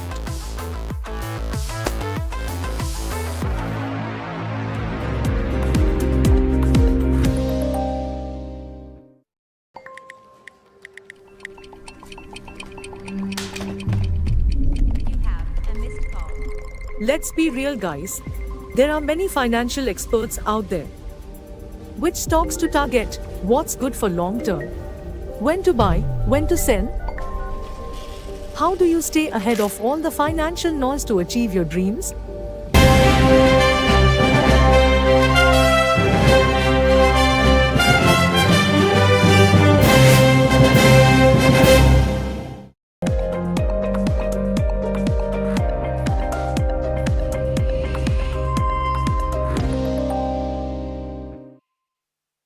Thanks for tuning into this edition of Talking Points, a special Talking Point, because at the end of the earnings season, as we make it a norm every quarter, we are joined by the think tank of City Research, Surendra Goyal, Head of India City Research, as well as Kunal Shah, Director of India Banks Financials, Arvind Sharma, Director of India Autos and Transportation, and Saurabh Handa, Director of India Oil and Gas and Telecom. Gentlemen, all of you, thank you so much. Absolute delight to have you yet again in our studios. Really appreciate your time. Surendra, I read your note. You mentioned that post the earnings season, while your targets may be 25,000, you remain a buyer on dips because the upsides are limited. Did the Q1 earnings season do anything to also reinforce that view? Yeah. So see, so first of all, thanks for having us on the show. So see, Q1 earnings season, 2-3 things to highlight. Firstly, the numbers have come in above our expectation, particularly if you exclude the oil marketing companies. Okay, so the EBITDA numbers are in high single-digit growth year over year, earnings low double-digit, but both the numbers are slightly above our expectations. Having said that, on the earnings revision side, the consensus earnings revisions, which have been trending positive for some time now, they have slipped back into kind of flattish kind of a trajectory. So no revisions, no upgrades, no downgrades. So that's where earnings are. And that's in context of consensus expecting a single-digit kind of earnings growth this year for Nifty. Okay, so that is where we are. So not from a view perspective, it's not really changed as much. Earnings came in slightly higher, but as I said, more importantly, the earnings revisions are still on a flattish trajectory. Next couple of years, Citi analysts as well as consensus, the expectation is that Nifty earnings should grow between 11 to 13% CAGR, somewhere in that range. And for that, the market trades at roughly 22 times earnings. So I think that's where we are. So if you look at the valuations on absolute basis or relative basis, they are on the higher side. Particularly if you look at relative to EM, the valuations are greater than 2 standard deviation above 10-year mean. So given that backdrop and the fact that earnings growth is 11 to 13% is what we expect, we think that one should be kind of buying the dips. We still like the top-down story. The macro still looks quite good. Earnings compounding has been pretty impressive. So we like it, but again, given the kind of run-up we have seen over the past 1 year, I think it's better to kind of buying any kind of dips. Okay, just playing the devil's advocate, and Surendra, and one closer to the Fed rate cycle, we know since March 2020, it's been the Fed commentary and the tonality which has dictated market movement more than just core fundamentals. And two, I mean, India now been trading at a premium to the EM basket for a while. So I'm just saying it's no longer a surprise. It's almost become a norm that we'll do that. Would there be a dip that will be significant enough to give an opportunity, given the context and given the domestic flows? Yeah. So 2 points there. Okay. So firstly, like as you said, right, from a Fed perspective, the narrative has only improved in the last few months. But was India really pricing in any kind of risk? Because the market has been doing well for years now, right? That's true. So typically, if there is a pricing of risk, then you could argue that, okay, the risk has been priced in and now potentially there is upside. So that was not the case in this backdrop. Valuations were already have been going up, inching up. Of course, it's been accompanied by a good macro and strong earnings growth. I think the only variable which has been very strong and is difficult to call is domestic flows. Right, so in a recent note, we highlighted that if you look at the flows this year, or the money coming into the market, domestic institutional investors have deployed around $32 billion. FIs are around just about $2 billion. And that domestic institutional investor flow has been very strong. It's actually accelerated compared to last year. And if that remains supportive, yes, you could get more upside.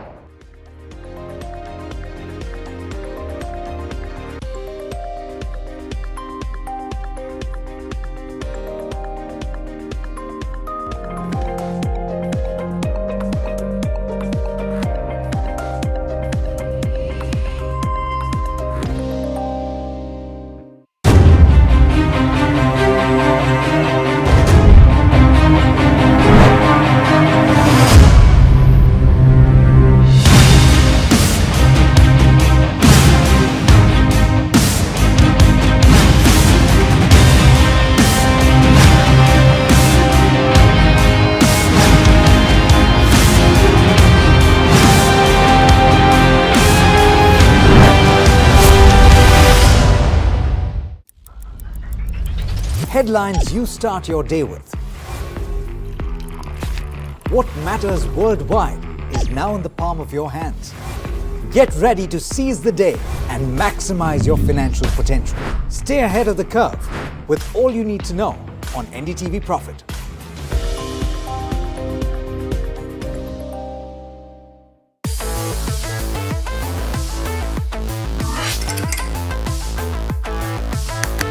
Listen to the voices of reason as they talk about corporate health and investing principles with me, Neeraj Shah, on my show, Talking Point.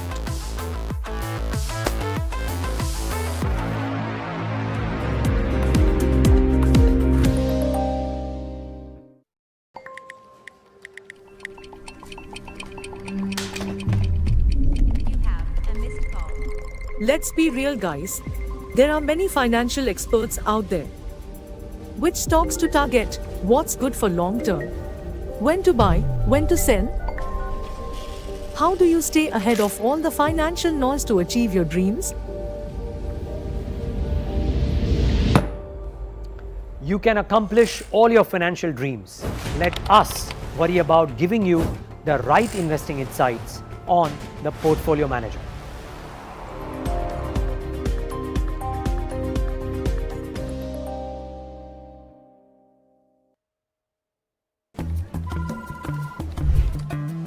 Bro, what are you doing? I'm trading FNOs. So, have you made any money? So it's simple. If you think the market is moving upwards, just buy.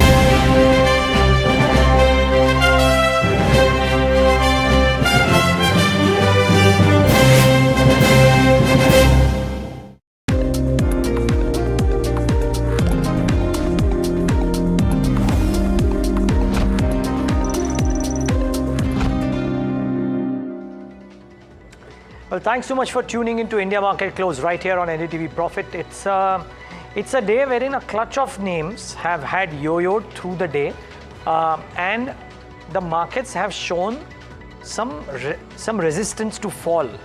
0.5% odd for the Nifty and the Sensex, and been tapering between 0.2% or thereabouts. So the intraday of the chart should come up on your screen.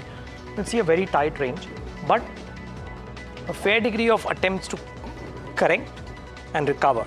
So that's the point I'm making. But still, the Nifty 0.5% higher, so no complaints out there, 24,700 or thereabouts. Mid cap and small cap indices very quickly before we get to the heat map. Remember, IT was leading the way at a point of time, but banks have now participated. And mid cap index 0.72%, and the small cap index should come up on your screen next. That's about 0.38%. So a bit of an underperformance, and I think this is on account of the fact that it's the Nifty Bank and the heavyweights which are participating, as a result of which that index is looking good, but some of the small caps are not. Get the heat map up on the screen. And let's see the nature of the winners in the session today. So life insurance right up there. Harsh will probably talk more about it, but SBI Life, HDFC Life, some serious strength out there. And then Bajaj Finserv benefits as a result of that. So that stock is up about 3.5%. Shriram Finance up 3% as well. IndusInd 2.5%, a bit of a surprise move according to me, because getting into the MF business doesn't quite warrant this move. But I would suspect that this is on account of banks per se doing well and not because of idiosyncratic news out there. And tech has some flavor to it. So not the top gainer today, but Tech Mahindra, for example, still up about a couple of percentage points and in the list of the top 10 gainers. What's gone down today? ONGC, a crude prices correction. Bharti Airtel 1.5%, Adani Enterprises down about 1%, Cipla, Tata Consumer. So that's the list. Essentially, Harsh, before you take over the mid caps, it seems to be that it's about financials and predominantly life insurance. Well, yes, absolutely, Neeraj. It's about the financials and life insurance. Those are the ones which are aiding at least the Nifty 50 in trade. But let's move on. Talk about some movers in the mid-small cap space, especially specific names on the back of both news-specific names as well as volume buzzers, etc. Let's first start off with Sequence Scientific. Pre-qualification approval from WHO for an API, that one is buzzing up 4% as we speak. Sequence Scientific, you're also seeing Motilal Oswal, 200 crore fundraise up 6%. Unlikely that that's the reason for the buzz, but you're seeing a lot of brokerages, or rather brokers, doing very well. Motilal Oswal and Angel One also in focus on the back of that. Angel One also is up nearly 13%, the top gainer in this mid space. Angel One in trade today. Share India will not take over DSM Foods. At least that was what shareholders wanted, and they've given them that. 4% higher in trade. Dronacharya exclusives reseller of SIR radar products in the Asian region. That one is also higher. You're seeing good traction in IndusInd Bank. We spoke about that. Of course, approval for manufacturing of mutual funds, which is that they got an AMC license, as well as a Nomura note, suggesting a 17% upside. So both of those factors playing out well. Polymedi announces, yesterday was a buzz, in fact, one of the top 10 gainers on the BSE 500 list. And of course, they've announced a QIP. They continues to do well in trade even today, 1.2% higher.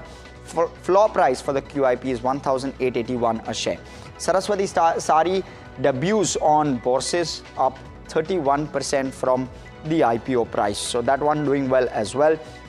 Nucleus Software considering a buyback, up 20%, locked in upper circuit. Granules India, that one, arm of Granules India has got US FDA approval for an oral solution. That one also doing well, nearly up 2%. Mind you, before the announcement, the stock was down around a couple of percent. So it's recovered from that and gone up 2%. So the move has been solid. Brokerages, UBS notes on KEI and Polycab, definitely in focus, keeping both those stocks well in the green in trade today. You're also seeing good traction on BPCL on the back of a constructive Citi note, opening a 90-day positive catalyst watch. Defense stocks in focus today. Well, you have Mazagon Dock, Cochin Ship, BML, GRSE, all of them lower in trade. Yesterday, Mazagon Dock took a tanking. Some of the other stocks held up okay. But today, you're seeing pretty much the entire defense pack lower. Other buzzers, there are tons of them. We'll talk about them along with our technical analysts. Both our guests will be joining us shortly. Torrent Power, JSW Energy, Union Bank doing very well in trade today. Sundaram Finance, I spoke about Angel One. All Cargo also doing well. Web of Global is also a buzz in trade. You're seeing Kaplan Point, Triveni, Prestige Estates and Oil India lower in trade today. So we've got a whole list of stocks, and we'll talk about a lot of these themes on the show. Well, let's get in our guests to talk about a lot of these themes. Kush Bora, founder of kushbora.com, with us on the show. Kush, good having you. Thanks for joining in. Are you constructive based on the movement of the index, Kush, on either the Nifty or the Nifty Bank in particular, which has done really well in the session today? Hi, Neeraj. First, a very good afternoon to you and to all the viewers. Well, I'm a little more constructive on the Nifty. The reason being that, it's cleared some of the technical hurdles. There was this gap at 24,700, which was the first level to watch for. We put out this note a couple of days back. The next level to watch for is 24,950. Again, for convenience sake, we can round it off to 25,000.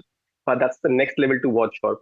Bank Nifty, on the other hand, we've been speaking about the play the range scheme, where the higher end of the range is 51, 51, 100. We do see the Bank Nifty resisting, at that mark even today. If you see the call option setup, the 51,000 call for tomorrow's expiry also has a fair degree of open interest, but no surprises if it gets taken out. But at the moment, it seems like that might get respected. So we wait and watch. Bank Nifty, if you have an existing position, you continue to hold, but a fresh position only if we cross above that 51,000, 51,100 mark. Okay, Kush, your ideas for this afternoon, and just couple that up with if your ideas don't have a life insurance name, then what do you do with those stocks? Sure, Neeraj. So a couple of stocks on my radar, incidentally, both of them from the cash segment. One of them is on the recovery path, which is HFCL. The stock had seen a sharp round of profit booking, 2-3 sessions ago, but has recovered quite smartly. So I think from a near-term perspective, 146, 150 are very reasonable targets to look at. 137 is a good support zone, so that should act as a stop loss. The other one is, one that's given a breakout, which is Gabriel India. Now, this stock has been resisting around that 500, 510 mark for a good part of the last 2, maybe 3 months. And now it's given a breakout on the back of good volumes, despite, being almost 5% up for the day. I still have that conviction that, it could move higher from here as well. Again, near-term targets are 545, 560, 515 is a good stop loss, a level to keep, for your position. Now, I did check out a few names from the life insurance space. Again, most of these are, at the moment seeing a recovery, what you can call it at best. For me, there are these, hurdles, at the near term. So SBI Life Insurance, for example, has a hurdle at, 1790. HDFC Life has a hurdle at 725. Once these are taken out, I think, will there be more confidence in these trades? At the moment, the last 8-10 sessions of shorting is what we are seeing getting covered today. So no fresh positions suggested, because the covering has been sharp and now they're very close to the resistance levels. But once maybe the resistance levels are taken out, 1790 on SBI Life and 725 on HDFC Life, once these levels are taken out, perhaps we could consider a long position. Okay, a couple of ideas there from Kush Bora. Do watch out for HFCL at 142. And then some others. But, the interesting bucket has to be defense. Now, a few days ago, there was Nirmal Bang, which came out with this note and spoke about downgrading the whole defense sector and a variety of views given by them. Now, what's actually corrected, viewers, is not the whole defense space, maybe select pockets within the defense space. So I think the pocket that one need to focus on is the shipbuilding stocks, because if you look at, or around that space, so if you look at Mazagon Dock, Garden Reach Shipbuilders, I think Cochin Shipyard, those are the names that have had some serious correction.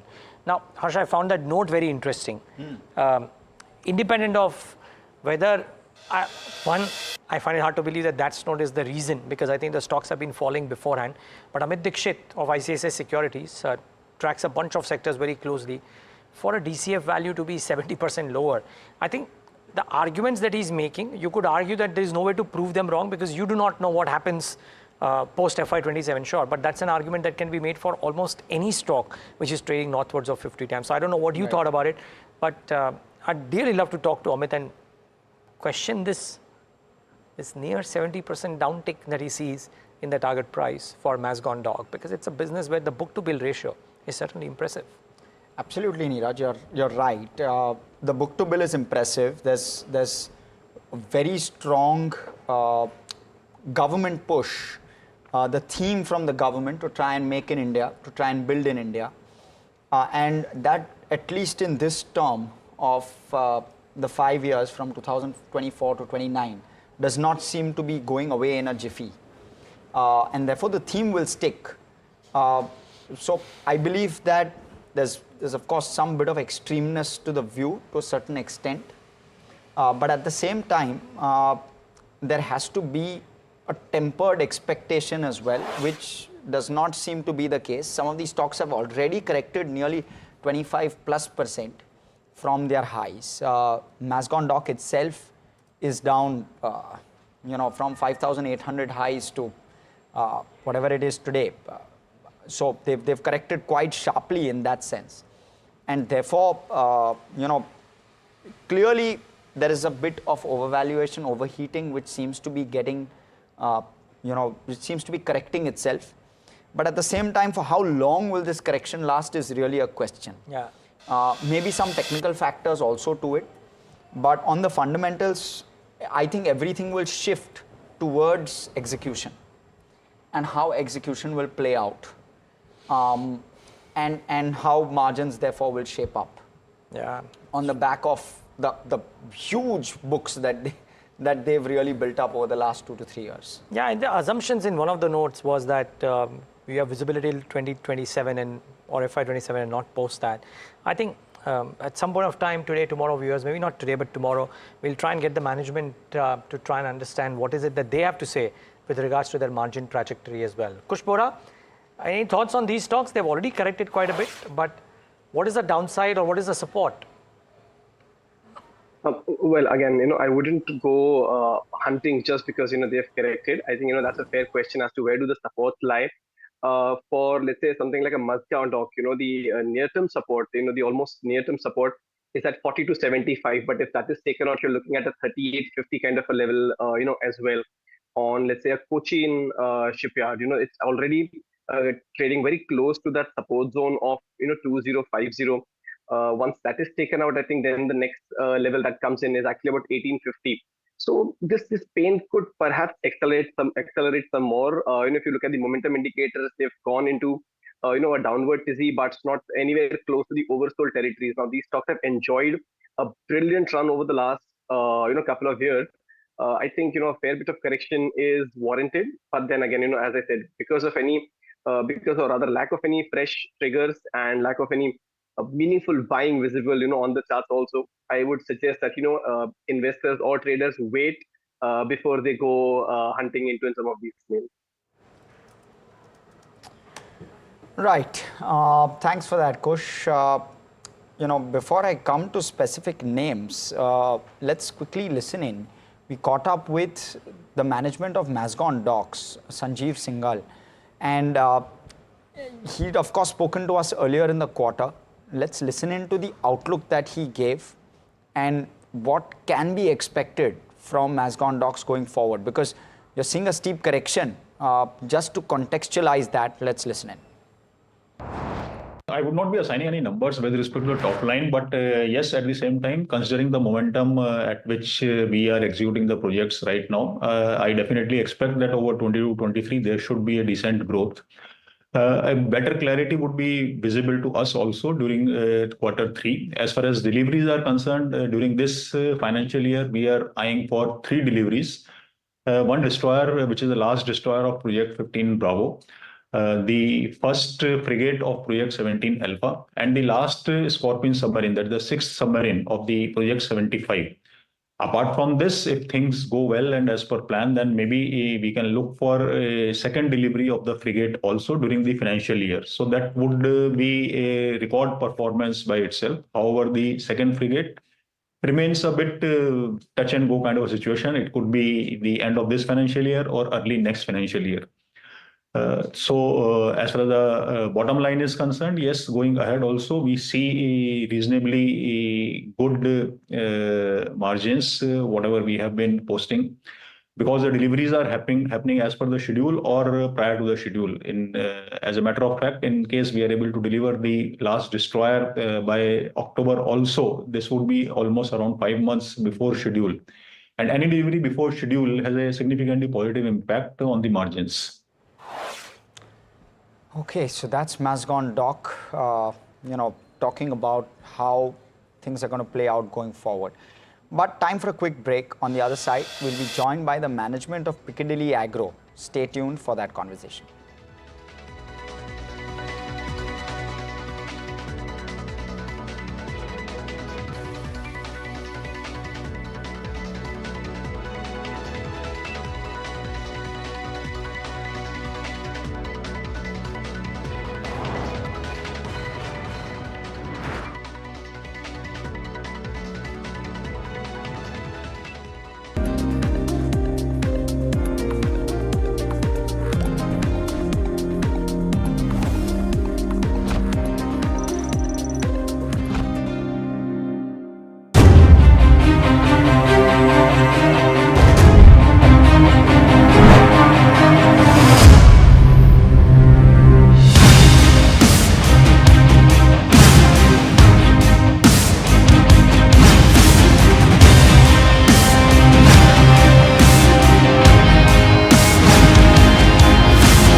headlines you start your day with. What matters worldwide is now in the palm of your hands. Get ready to seize the day and maximize your financial potential. Stay ahead of the curve with all you need to know on NDTV Profit.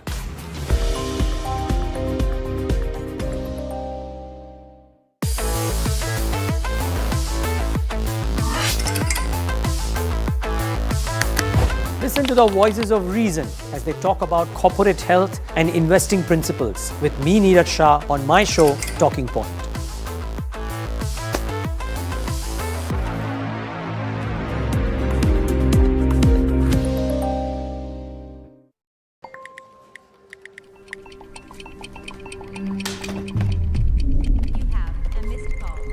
Let's be real, guys. There are many financial experts out there. Which stocks to target? What's good for long term? When to buy? When to sell? How do you stay ahead of all the financial noise to achieve your dreams? You can accomplish all your financial dreams. Let us worry about giving you the right investing advice.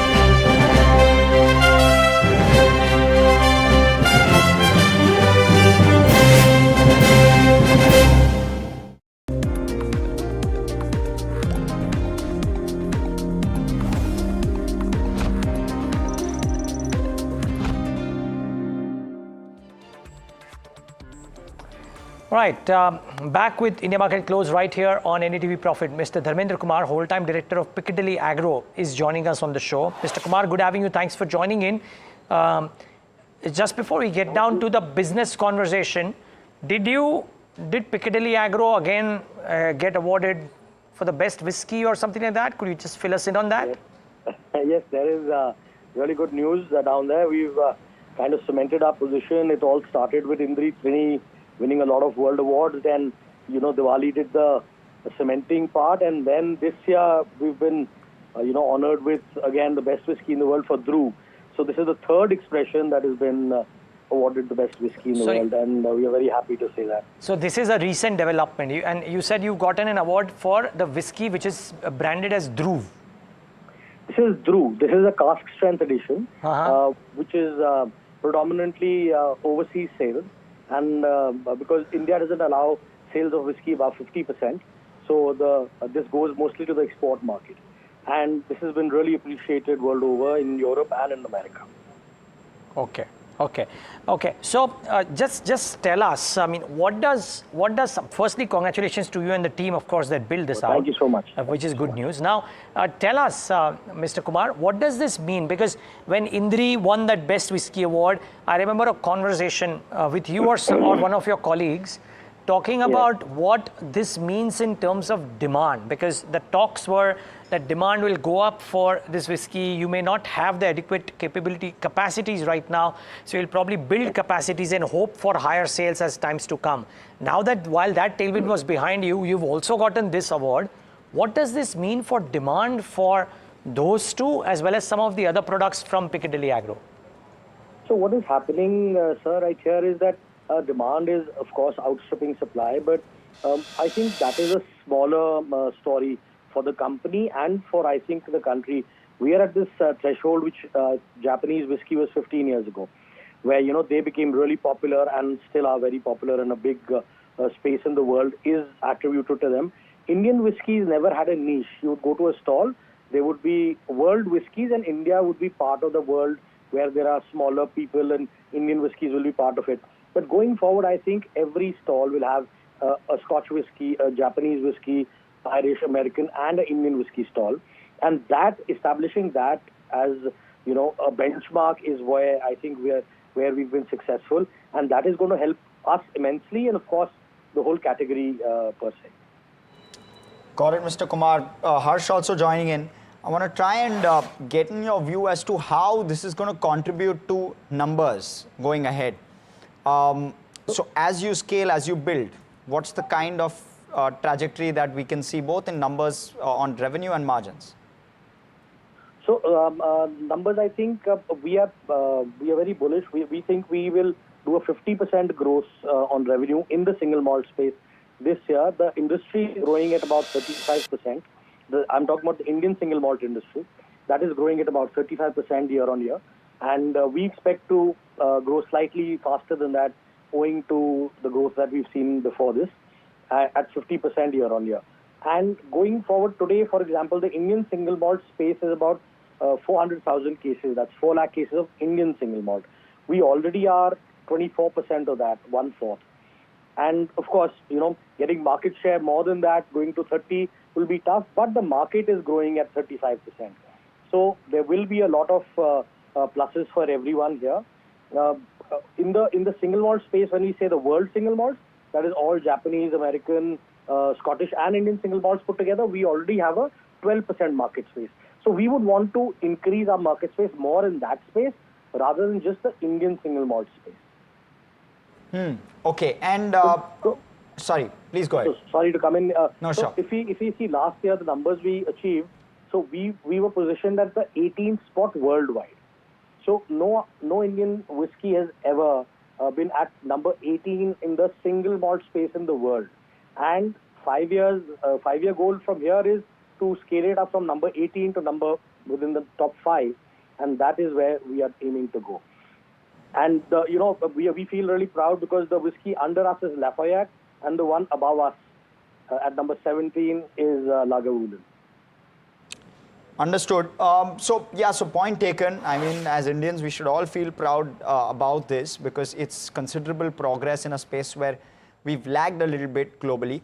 But I also want to try and pick your mind on where, therefore, what's the kind of tailwind when you're suggesting a 50% growth on top line? What's the visibility like? Do you expect that to continue over the next 2 years, 3 years? And where should, therefore, margins go? Because your margins have risen sharply when I'm looking at the FY24 full year numbers versus FY23 full year. What's the sustainability of that and where should it go from here given the premiumization you are targeting? So before this, most of the numbers were coming from conventional IMFL brands, where the margins are typically 15% to 18, 20% maximum, and the sugar part of the that we were looking at here, and that was just 5%. Whereas when we come to the single malt space, our gross margins are upwards of 70%. So what happens there is then you, of course, the spends are more, you're investing more, but then you have so much more margin to employ capital into the market. So therefore, what does it move to? I mean, does it stay at the levels? Precisely the question that Harsh was trying to ask. Would you improve upon what you did in FY24 because you nudged operating profit margins of what, 25%, if I'm not wrong, in March 2024 quarter. Do you think you sustain that?